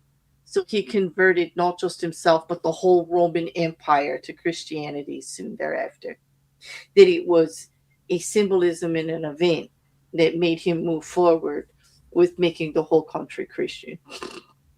There you go. I'm starting to think with all of the references to looking up at the sun, that most of these people that start to think they see something in the sun, they're just going blind. It's blind spots, yeah. But Yeah. all the preaching and proselytizing in the world would not have converted these people more than that symbol did. He used that symbol to do it. Like he Yep. used their already obsession with the sun to do it. Like, the sun was everything. It rotated. It was life. It was warmth. It was the crops growing. It was life. And Mm-hmm. so, this Constantine used that to his advantage to convert them. So you could read. You want to read the from the book, the image and the authority. Absolutely. The image, the cross and the sun, crucifixion and total radiance. With one imposed over the other, a new reality takes shape, a new power in this ascendant. This the symbol, no explanation necessary. Nope. And the authority, the people are always impressed by the superficial appearance of things. The prince should, at fitting times of the year, keep the people occupied and distracted with festivities and spectacles. Niccolo Machiavelli, 1469 to He 1527. he was wise about that. They've been doing that since as far as we have written documentation of history. Yes. That people in power made festives and spectacles for people to join in to praise them or go along with them or to put new ideas out of things that they were going to be doing, but to try to appease them in some way, right? Mm-hmm. Yeah. Absolutely. So it's been done forever. Like Mm-hmm. it when I first started to read the chapter, I thought we were going to have a little difficulty with this one because I was like, how do we actually express the difference between symbolism and spectacle when they're technically the same thing? Well, the spectacle part of it is just making it larger than just the image itself and making it kind of like using an event, Mm. just to do it. So when we think about spectacles, of course, my brain goes to politics because that's a spectacle sport in our country for sure. Mm-hmm. It's like a football game or something. Like everybody shows up and we want to see the players and all. But when I think about the actual spectacles that renounce in your brain, you know, that stay, that everybody was there for, and we all saw. You know, I go back to Barack Obama's 2008 campaign, and this was, you know, when he was first out there, and a lot of people didn't know who he was, but he became a case study in celebrity spectacle pretty quick because his campaign used highly polished visuals. He was very graphic. He used crowd energy and iconic branding, like many politicians, to elevate him beyond a normal politician and into cultural figure. His hope Yes. style imagery that they repeated everywhere and were consistent with, you know, worked because it condensed a big emotional narrative of his speeches and what he wanted to accomplish into one instantly recognizable symbol. And so, like, I put the most iconic and popular poster down there, which was the red, white, and blue one of Barack Obama with the word hope. But at every campaign, every speech, there was always some message of hope, like, you can do it. Yes, we can. Make a Mm-hmm. difference. Hope, you know, the future. It was focused. All of the graphics, all of the imagery around the spectacle, the music, the speeches, the people he brought with him and aligned on there. It was all very positive, very moving forward. And so the spectacle itself of the event spoke to the message, and he didn't, even though he was repeating himself at every campaign stop, it kind of carried forward. And that people that saw that poster, they knew exactly what it was all about, you know. But he's Exactly. but he's not the only one. We have recent events, you know. Yep, he used hope, subconscious reference to hope, the hometown of Clinton. You think, oh, I did not know that. That's another thing. Maybe subconsciously he was aligning himself with another president and agenda that people would recognize and feel comfortable with. Because we have to admit, he wasn't so sure people were going to be comfortable with him out here. He had a lot of struggle with it. Our country was still dealing with issues, still to this day. And that might have been a subconscious thing to do, Stephen. I could see where that could be helpful. You know, but the word hope itself is something. Hope, as the general definition of hope, you know, belief in the future that things are going to change, hope for something better. That was all part of his message too. I know it's your own theory, but it kind of makes a little sense with me, and I can see how it would work with some people. Actually, I don't know if it was intentional, but I could see how that underlining theme could actually work a little bit with especially in some states. I do, I could see them especially. doing it intentionally. It's Obama. He had some really great people around him when it came to campaigning and stuff like that. Hmm. Yeah, They were masters, absolute masters. yeah. I do agree, but you see that even the signs that are in the audience and everything, they're all about the positive, moving forward and things like that. So it was very organized that way as a spectacle. And so when we see just the word in the poster, we actually resonate with the images of all of the campaign and all of the speeches. Like, it all comes Mm-hmm. to you. It's, back. And then we It's have more modern ones. Oh, I'm sorry. Go ahead. uh, there's actually a huge amount of genius in the way that they design the poster as well, because they use the word hope in blue. It it does it does sort of go, oh, okay, Democrat. It speaks to the Democrats quite well, but they didn't use the Democrat blue, so it's not like, Mm, someone who's not a Democrat might get a bit put off by that. true, and they However, didn't put the Democrat symbol on his lapel either. They used a yep, neutral symbol. they used a You neutral know, symbol that was closer to the American flag in a sense. yeah, that's The thing clever. that he did use is the Republican red, or at least very much closer to it. Now, wait, is that the Which Republican red or is it the flag red? Like, I, I think they're roughly the same thing anyway. I think because there are the two colors of blue. mm-hmm, One is the flag blue, and there's the flag red, and then mm-hmm. there's the lighter blue. So I'm wondering if he meant Republican or not. I don't know. But they What would recognize. the way I interpret it is him saying, "Hey, look, you may not be a Democrat and I may not be a Republican, but I'm still here for you. I'm still, I'm still gonna work for you guys." That would be some very clever marketing, like if that was the intent. It And I'm was wondering if it worked. I mean, if you're it seeing that, like I never saw that, but if you're seeing that, I think others may have seen that. it would And be a wow, 100% intentional because wow, yeah, a lot of this kind of stuff is genuinely like very little is left for like happy accidents when it comes to hmm. this kind of stuff. Now this is what we would call a planned spectacle, an organized, very well organized and marketed spectacle, right? Yeah. Absolutely. Yep. Yeah. So now let's go to the happy accidental spectacle, when fortune just gives you what you need. Mm-hmm. How about that? That's iconic. Yep. That That image is says going to everything. be.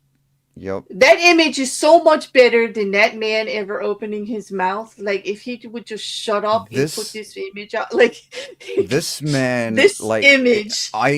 as much as you don't like him, this man got the biggest aura buff I've ever seen out of This is an any aura.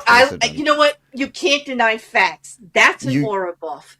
That that is a is powerful spectacle of resilience. Of you can't keep me down. Of nice try, MF. Like nice try, but here I am. Like yeah, yeah. Not gonna stop me. This yeah. is power. I have to. I'll give it to him. I mean, when it's right, it's right. You Mm-hmm. know. In this image, this is a spectacle that actually made a resounding statement for Yeah, that campaign. you can straight up hear exactly what was said after. Fight, fight, fight. That is Exactly, they did. They did. mm-hmm. In just the raising of that fist a little bit. I think that blood may have been added. I'm not sure if this was AI enhanced, but it's still the symbolism that's there. Oh, and the little piece of flag in the Oh, corner. I mean, the stop flag my heart. that was Stop me. just Like, like okay. But this is the one that they put out there the most. That represents what happened that day. And there's nothing that can take the spectacle promo here away from him for that. This said everything. He may have ruined it when he opened his mouth later, but still, this image is out there to I counter it. I Like, hope the photographer that took this is retired now. That they don't have to yeah. take a single photo again because you couldn't create a composition this perfect. Hmm. Yeah. Well, no, it's just And it had iconic. to be Trump. Yeah. Well, hey, happy act. Like I said, a Mm-hmm. spectacle isn't always organized. It's more likely organized. The best ones are like it's an Mm-hmm. event, but there are events that happen that are spectacles that actually Absolutely. work in your favor, and this would be one of them. Now, I have another one. Okay, may not be a popular subject, but Ukraine and Russia are at war.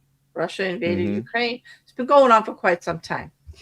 Zelensky, is the president in Ukraine, has made it a mission as as a symbol, as a spectacle, to dress down into people attire, to unite with his people for this cause, no matter who he's meeting with, no matter where he Mm-hmm. goes, no matter what he's doing. Okay. He's either in actually military fatigues or he's in like everyday kind of clothes. He doesn't dress up into a suit. He doesn't make himself separate from the people. He wants them to know he's representing them, and he wants to put out the image that whoever he's meeting with, I represent the Ukraine people. This isn't me. This is the Ukraine people talking to you. It's powerful. Okay. The It three is. images I chose are when he's in his own official offices in administration in Ukraine. When Biden visited him in Ukraine, he was in like dressed down military fatigues. When he met with the president and he got a lot of flack, he did not wear a suit. Now, Trump and the administration took big big insult about that. And to his credit, the next time he came, he wore something like that, but he put a suit on over it, because he doesn't want to upset the administration he's talking to. But they kind of made it such a big deal that in order for him to actually have the conversations, he had to. And I don't understand why they did that, because everybody knows why he's doing what he does. It's been talked about for years, you know. Why they couldn't actually let him have that for his people, I don't know. I really don't know. But this is another way of using spectacle. And maybe as a transgression, I would say when the Trump administration made a spectacle of him not wearing it, made it a whole big thing by putting it in the news and talking about it in the White House and insulting him in public, that spectacle was a transgression because that actually took power away from them. It made the administration look petty. It made Trump look like an egomaniac and kind of silly. Absolutely. And if I had to say there was an actual version of a transgression of a spectacle, that might be it. But then again, as far as Trump is concerned, as long as he's in the news, who cares? And it did keep the news cycle going for another 2 weeks with his name every day in a paper. So that it did. So there was definitely talk, but was it positive talk? No, I think it was a lot of negative talk.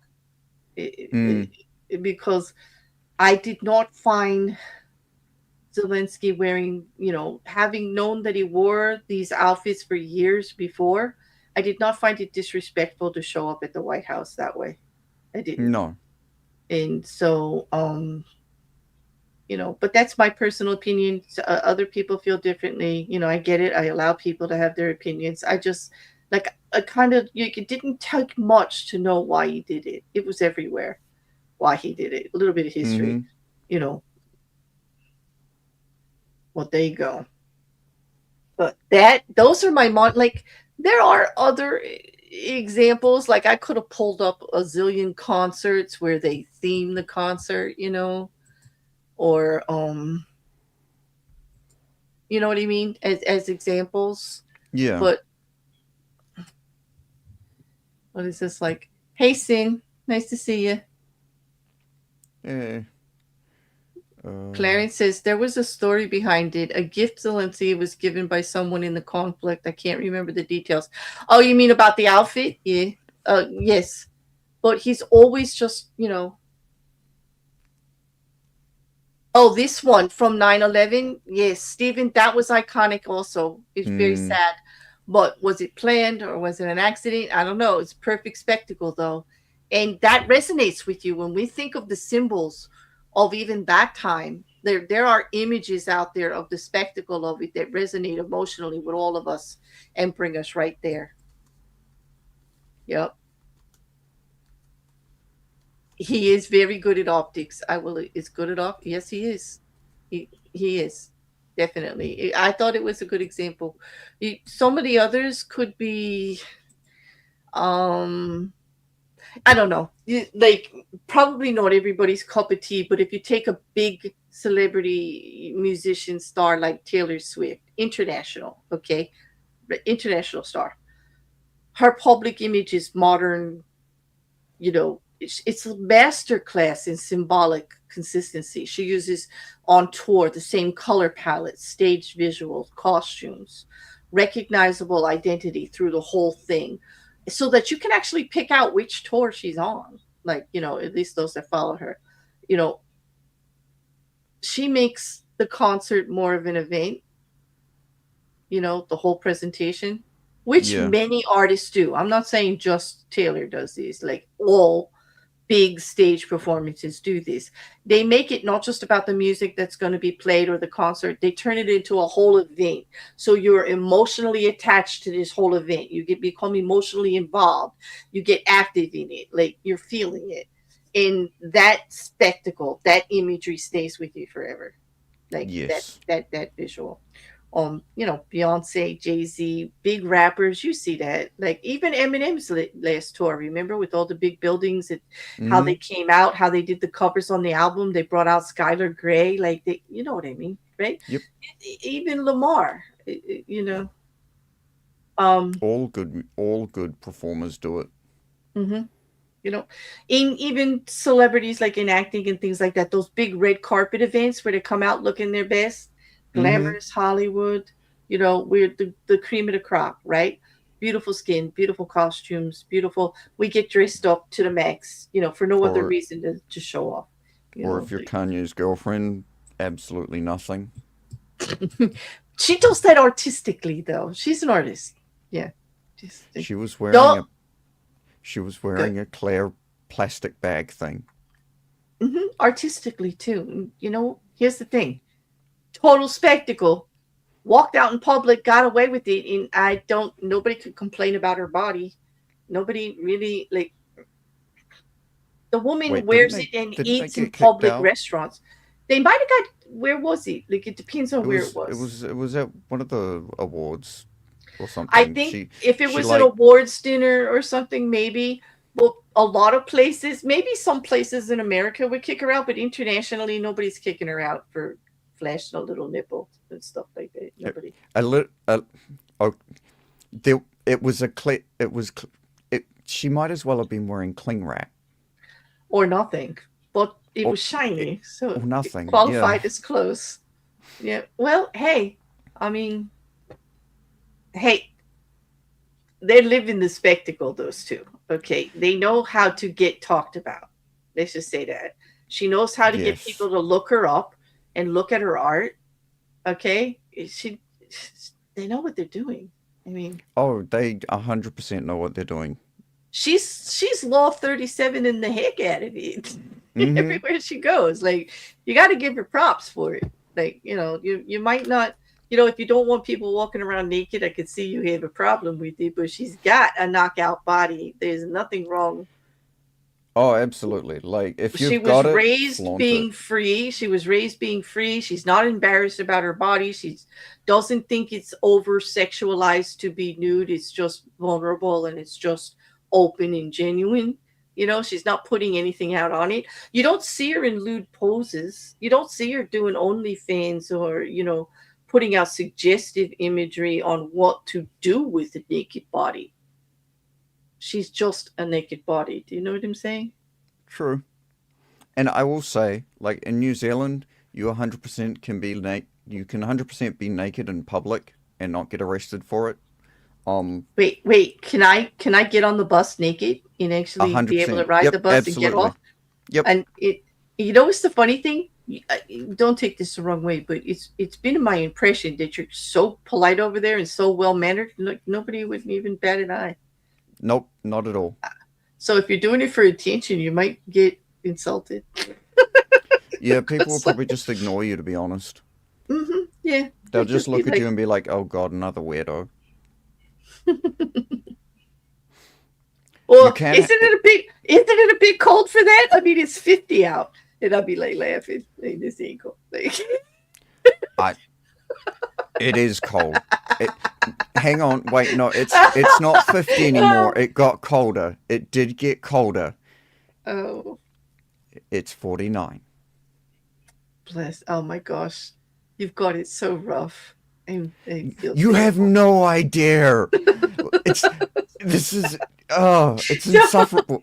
I have my electric I'm blanket going to get on. so It's. much hate mail for laughing at you. They're going to be like, "Don't pick on Rekkr. He's such a nice guy. Like, you're so mean to him." I'm like, you have no idea, people. He's such a guy. It's like, he is a nice guy, but that's ridiculous. Come on. It. It It's is. It not- is. It is cold. I have my electric snuggie wrapped around me, and it is on. Mhm. Okay, some of the other, really quickly, the public event examples that we use. We know political rallies use strong visuals to bring people in, but corporate symbolism in crisis, like when they have to deal with situations like Howard Schultz with Starbucks, okay? when Starbucks was getting a lot of human resource pushback and stuff like that, and he used his siren icon, the mermaidy type thing that's on the cups, Yeah, the one and that was and originally going to be. yeah, and he created in-store rituals that built up camaraderie and messages for the company and support. And he did that all during a difficult period to show that a symbol could rally people together if they knew what it meant and restore coherence and confidence in the product. It wasn't celebrity or politics, but it was a good modern example of how businesses can use spectacle and symbolism to recenter loyalty within their company or to deal with public outcry about a situation, you know. So, um, Coca-Cola in the commercial where I'd like to teach the world to sing during a time in our country where there was a lot of great divide. And that Mm-hmm. was a great spectacle of a commercial that promoted the company, but the company tied into a message that resonated with people. So everyone remembered Coke. Coke is the one that wants us all to sing Kumbaya. Coke is the one that wants us all to get together, equality, and be friends and be kind to each other and drink a Coke. You know, it resonated. You remember it. I remember it. That was what, like 20 years ago. I remember it. Yep. You know. Right up until it's not financially viable for them to do it. And then, what flag was that? I don't know. Never heard of it. All right, so I'll drill it down to 14-year-old boy humor for the spectacle to actually hammer home the point because I'm going to honor my brother here, and this was one of his moments. He made me think different about a funny scene. The movie is Blazing Saddles. The set is the campfire scene. Now, they all know they're going into a battle, they're going to die. They're being hunted down, they're going to get killed. In the whole scene is a fart scene, literally. It's about the comedy, like finding comedy in your darkest hours. It's about camaraderie. And it's definitely just farting. But That of all the scenes in Blazing Saddles, what do I remember? That one. That one. Because it was a spectacle. It was just absurd. To throw it in there like that. Yeah. Okay. Do you see what I mean? I Yep. remember it. Yeah. Because it meant something about. I'm like, why are they doing like why it is a comedy, so there are a bunch of funny stuff in there. But it's like, it was all serious before that because they were talking about how they're probably all going to die, like now that they're getting hunted down and everything like that, and it just turned into a big laughing fart scene. It was just the positioning of it. I was just like, that's bizarre. It's just going to resonate with me forever. Like, and to sounds hear my about right. brother explain it, he will tell me there's so much more meaning in it. Because he was a comedian too, and he thought he was so funny. I can actually to this day hear him telling me that a fart isn't always a fart. That It sometimes is a not. fart has You more can. meaning. And I'm laughing, going, "You're being so ridiculous." But he turned it into a whole big spectacle for me because he's like trying to explain to me that it was the lighter in, like when you're looking into the darkness, when you're looking into hell, and you don't think there's a way out. There's humor. There's humor. There's taking a light side. There's laughing about it, like the nervous giggle kind of thing, whatever. Well, there it is. That's what he turned it into for me. But I just Gallows remember the humor. whole. Yeah, I just remember the whole "a fart isn't always a fart," and I'm like, yes, it is. Like, yes, it is. A fart. Should it be more than a fart? Okay. Whatever.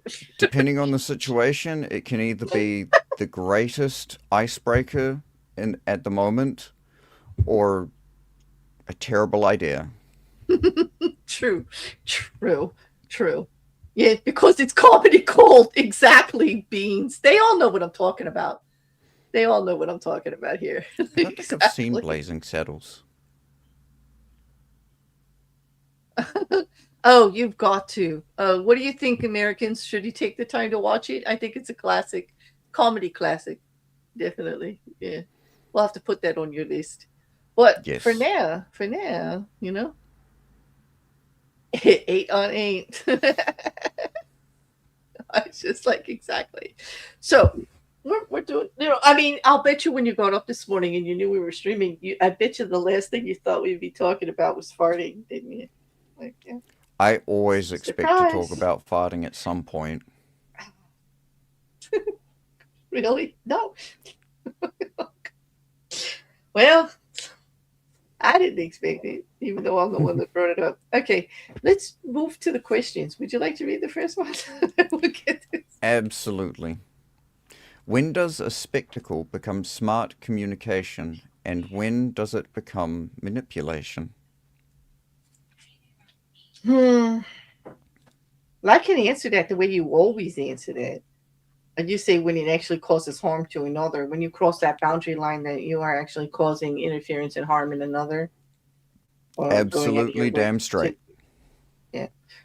That's becoming a simple answer that I thought was much to a question that I thought was much more complex, but it's really not, because that's actually Hmm. where the line is. The line is in how does it affect somebody else. You know, I'll read Yep. the next one for you. Do you think modern audiences are harder to impress with symbols now, or more vulnerable to them? I don't think it's changed. Personally, I don't think it's actually gotten harder or easier. I don't think it's changed. People are still incredibly compelled by imagery just as much as they were back 1,000 years ago. I think you're correct. I think we're just more aware of it because we're closer together on the internet. We're not closer in proximity physically, but we are all looking at, there's more people looking at the same thing at the same time than ever before.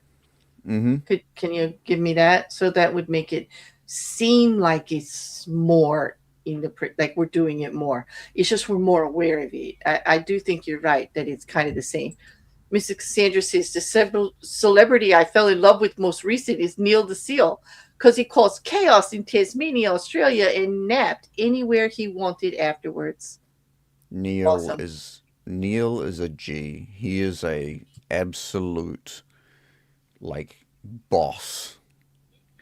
And Exactly. he is not even fully evolved.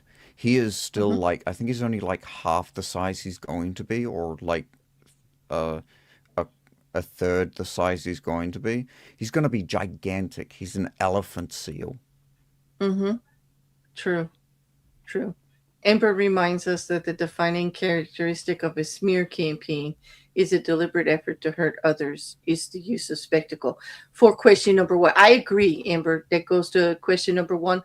Absolutely. And that's what turns it into malicious manipulation in very disagreeable. Absolutely. And that's why I push back on a lot of these stuff with Robert Greene, because when you're using manipulation in that way, fine, we all manipulate. We're out here, especially those of us with YouTube channels, we're manipulating audiences to like us. We're trying to uh, coach our language and our appearance and our presentation to be more appealing. It is a form of manipulation, but it's a harm, like a less harmful one. We all manipulate by putting our best foot forward. You listen, women especially. We get up in the morning. If you're getting fully dressed, full face of makeup, making yourself presentable as soon as you got, you're manipulating in a way. Okay, by presenting your best foot forward, trying to say this is me like 100% of the time, when we all know it's not. You know, we're trying to impress other people. We're trying, in a good way, not in a bad way. There's nothing wrong with it.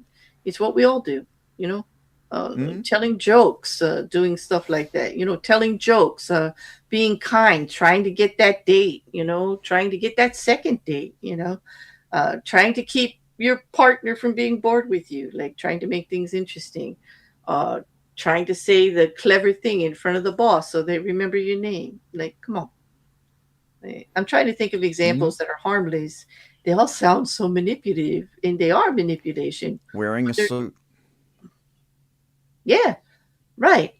Yes. Like, Deciding what to wear on a first date to present hmm. yourself in a way that you want to be perceived, right? Yep. Yeah.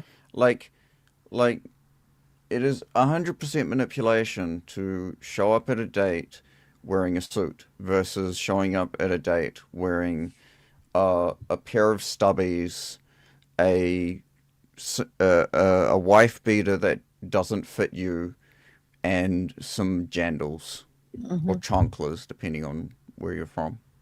Yeah. Now along the lines of question number two, Sin kind of thinks along the way I do that we're more vulnerable to them a little bit right now because like we do, especially here in America. And Sin's international, he's not in America, so he sees it too. We wage media wars between Pepsi and Coke.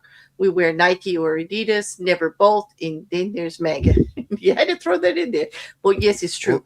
Well, this There's a lot of us versus them out there in spectacle, absolutely, in the imagery and everything. And he's right. You don't see somebody wearing both. It's one or the other. And well why this and in wearing one or the other, it's a representation and a symbol of something. Yeah. Yeah. mm, So we are a little more aware of it. We are because we pay attention to these things, especially with influencers out there now and celebrities actually promoting and pushing things. It it's almost like today everything means something. And if it doesn't, there's somebody out there that's going to make sure you think so. Like there's somebody's always pushing something. You know what I mean? You know, like it's mm, never just what it is. I mean, how often do you get to say like it is what it is? Like there's always somebody that's going to give a contra to it or push a different agenda about it. You, you know, Record on stream drinking a Coke. It isn't just Record drinking something because he's thirsty. It's a Coke. Oh my God, there's going to be people over there on Pepsi going, hey, who pissed Record off that he's drinking Coke on stream instead of Pepsi? Like, what's going on there? And there's these other people like, oh my God, it's a Coke and not a Pepsi. Or, yay, it's a Coke. Yeah, because Pepsi stinks. Like, they're going to put stuff on it that you didn't intend to because of the symbolism of a can of Coke. You see what I mean? and because it's me. You know how humble I am. That's true. Mrs. Cassandra, how dare you say that in my chat? Like, how dare you? Like, Or the there's a Oreo gay. Coke.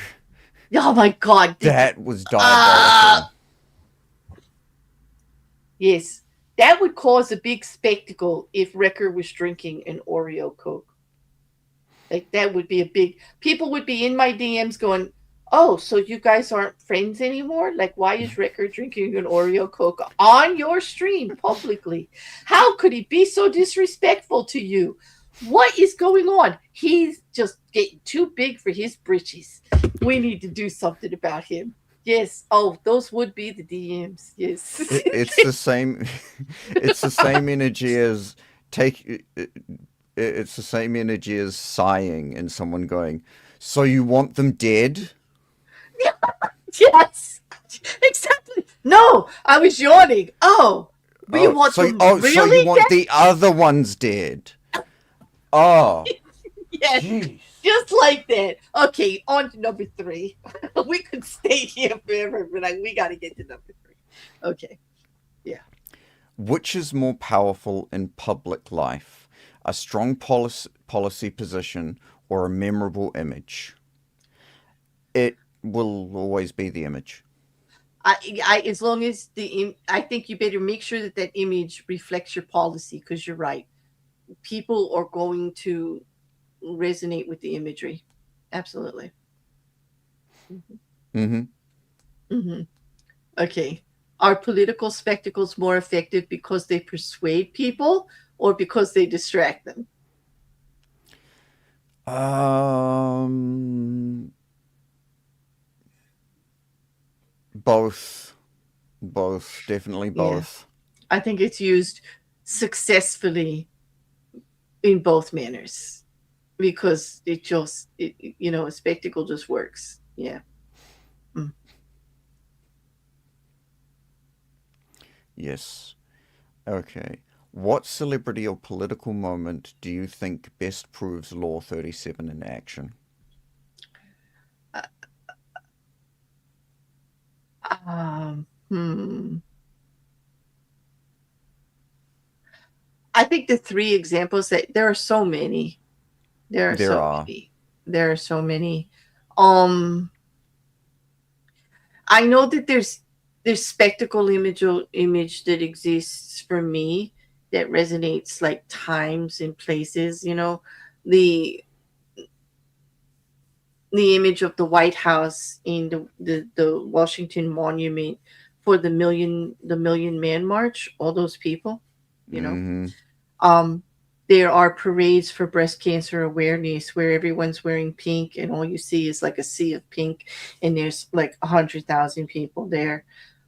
The symbol being raised up, and these are iconic things that actually mean. And when I see the parade, I just don't think, oh, the parade and the symbolism. I think of all of the research in breast cancer, the statistics, how tragic it is, how we have to do more funding, things like that. Like it goes beyond the picture. Do you know what I mean? It goes beyond Yes. even the spectacle of the event. Um, Recently, the No Kings March, where all over our country in major cities, based on a speech that a politician did, that he can do whatever he wants.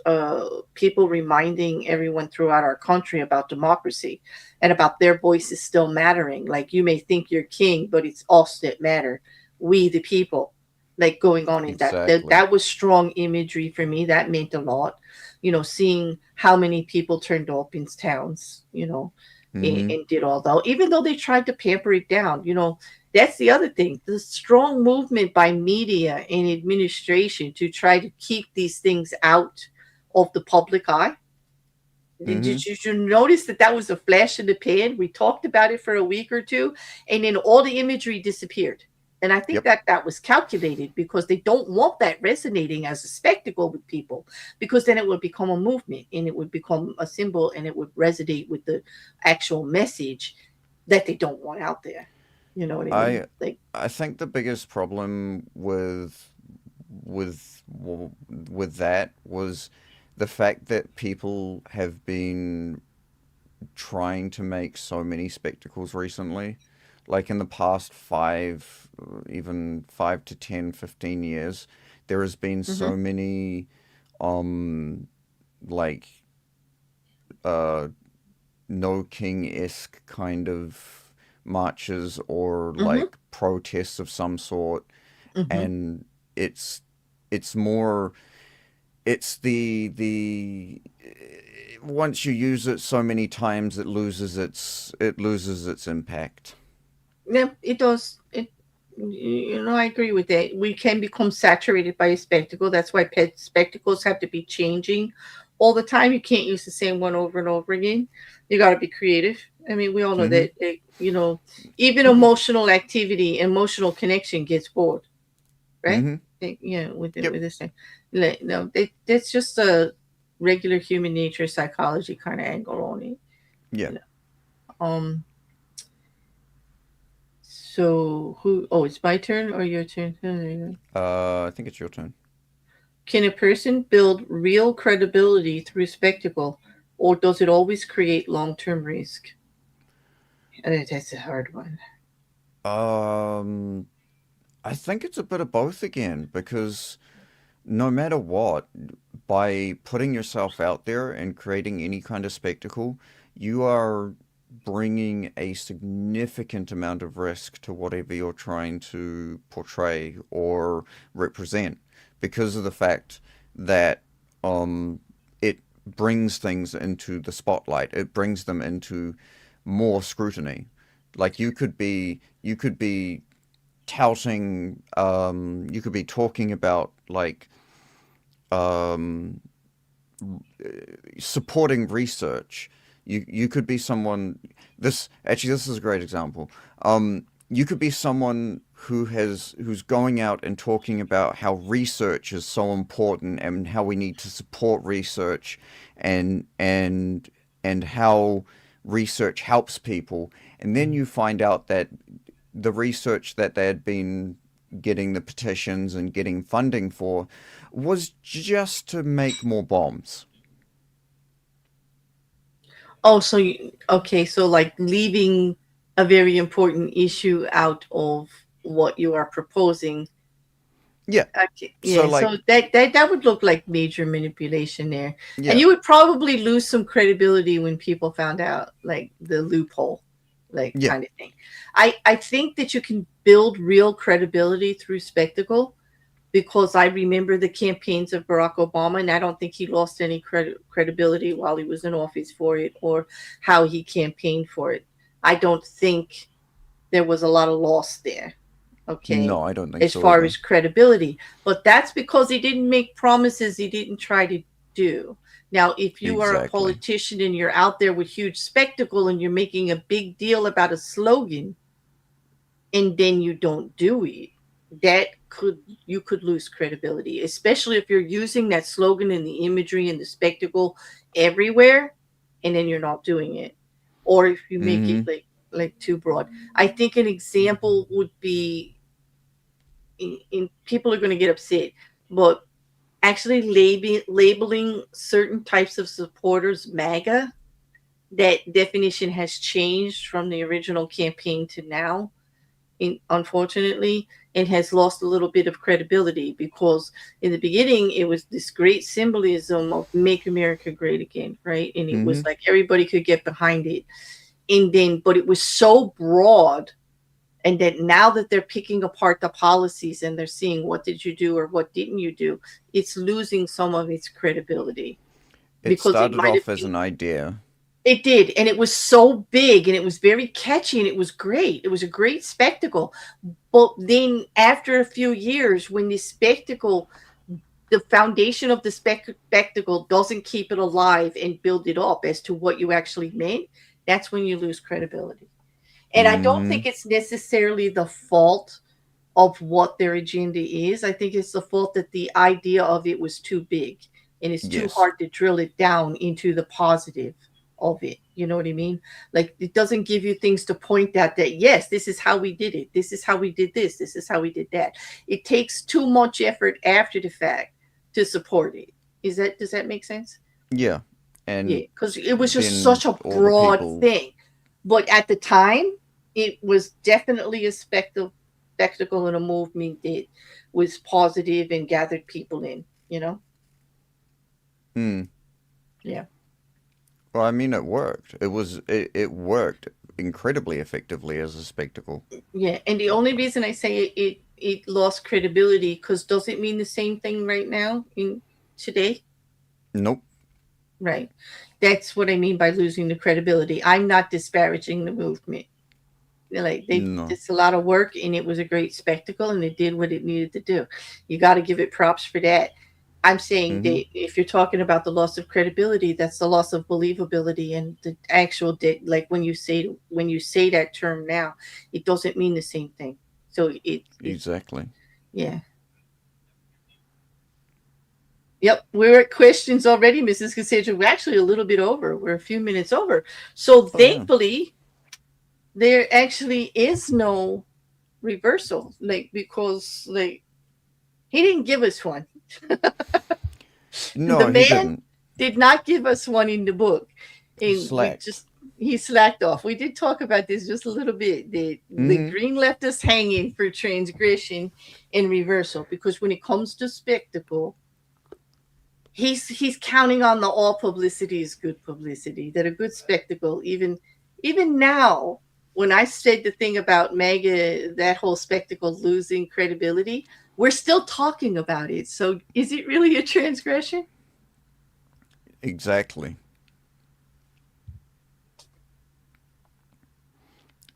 Exactly. Yes, yes, with FIFA we saw the world can unite. Yes, we did. Mm-hmm. Yep, yep, absolutely, Mrs. C. That's another big spectacle that was very unifying recently, you know. Yes, it was And very. that's a spectacle. Like this major, the Olympics is a huge spectacle of unity, international unity. Mm-hmm.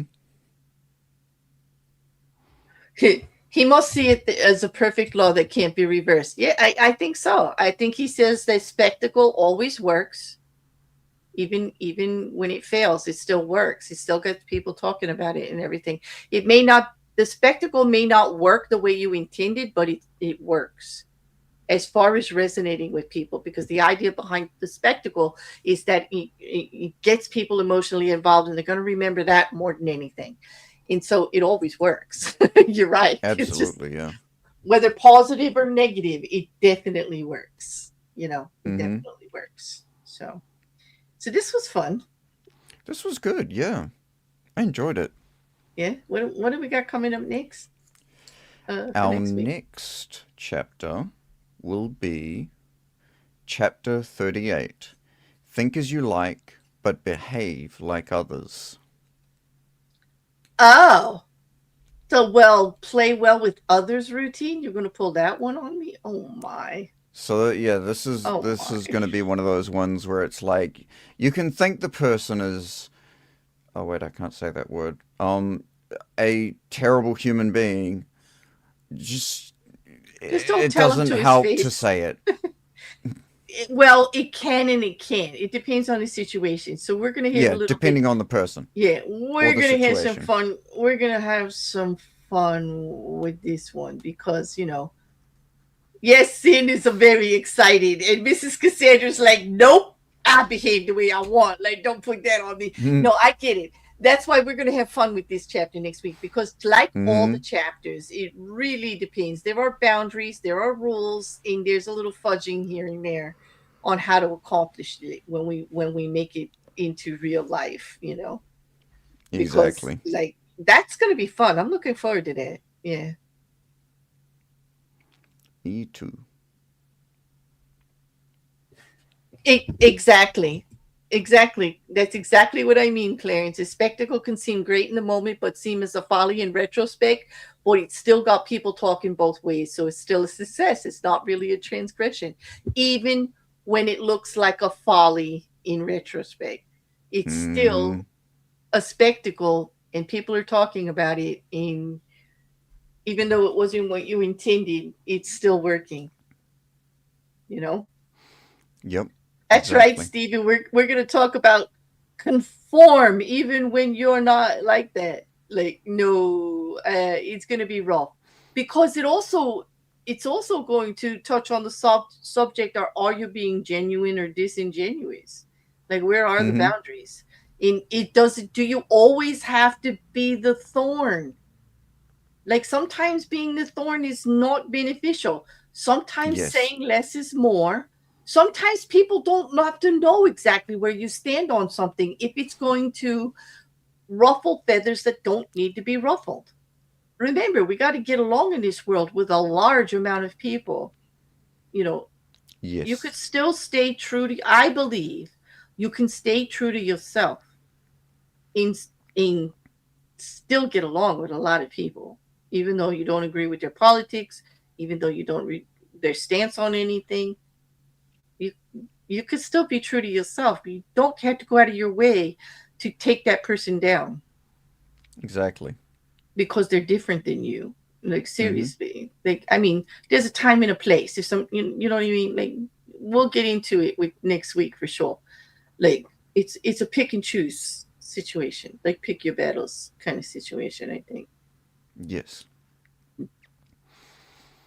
But according to Green, we should just all fake it. Like just like nobody should know what we're really thinking or what we're really doing, and we should manipulate the hell out of the world to get ahead. But hey, anyway, Apparently. Mm. all that I do respect you though, Robert Green. I really do. I just don't agree with you all the time, but I do respect you. I definitely do. Well, on that, on Wednesday, I do want to say I do have another live coming up Wednesday afternoon. The lovely Amber and I will be talking about the art of Jackson Pollock in the great debate on whether it is control or chaos. Because that debate is still like pretty active. Like people are still talking about it. And it came up casually in a conversation and I thought it was really interesting. And Amber took me up on it. Like we're going to have a discussion about it. So you might like learn a little bit about the art itself in the controversy around it, you know. So it'll be interesting. So that'll be Wednesday at I believe we said 3 o'clock. Correct me if I'm wrong, Amber. Send me a message, but I think we said 3 o'clock. That would be EST, and then we'll be back here on Saturday. You know. Mm-hmm. I haven't Absolutely. created it yet, Mrs. Cassandra. My bad. You're a good mod. You're the best mod there. Don't be offended, other mods. But look, she's looking for a link that I haven't even created yet. My bad. No, I'll be putting it out tonight. I didn't get to it. It's all Rekkr's fault. He had me watching a very interesting conversation. We spent Yep. the night talking, listening to Nick Fuentes and Hunter Biden, and then talking about it, and it got kind of involved. So I just forgot to do everything I was supposed to do. But no, you didn't miss it at all. No, not at all. But I'll have that up. You know what? I will put it on the community page, people. Since I forgot to create the link, I will put it on the community page tonight. We finished Bleach. We finished Bleach. We're waiting for the new release. We're waiting for the rest of it. Is it out yet? Like, we're waiting, Mrs. Cassandra. We binge watched it in like under a month. And we loved it. We absolutely loved it. Like, I have not laughed and cried so hard either the anime in a while. And yeah, I got emotionally attached. It's a good one. But on that, we will definitely see you all during the week. There'll be more drops for true crime, of course. And this series will be back on Saturday for a while until Rekkr has to buckle down for finals. Yes. We're gonna keep it going, right? Until we can't, and then we'll take a break again. Yeah. Yep. Just make sure, of course, university first, priorities, people, right? Yep. Thank you so much for everybody who showed up in chat. Thank you to all of you who are looking, watching behind the scenes. I can see you up there. We really appreciate you. And meet us in the comments. Like, come tell us what you think. Rekkr and I will answer you. We're trying to get Rekkr more out there answering some of your questions and stuff. Yeah, I'm terrible at doing that. Nah, that's okay. We'll just keep pushing. I'm used to it, like, because I run a channel. Like, I'm used to it. Like, I understand when people aren't. But on that, we'll see you all soon. I'll see you in the comment updates, and then see you Wednesday, hopefully, and next Saturday. But on that, you got last words there, Rekk? If you're gonna create a spectacle, make sure it doesn't show your ass. Or if you don't show your ass, prep, people. Prep. I'm sorry, I couldn't resist. Bye. See ya.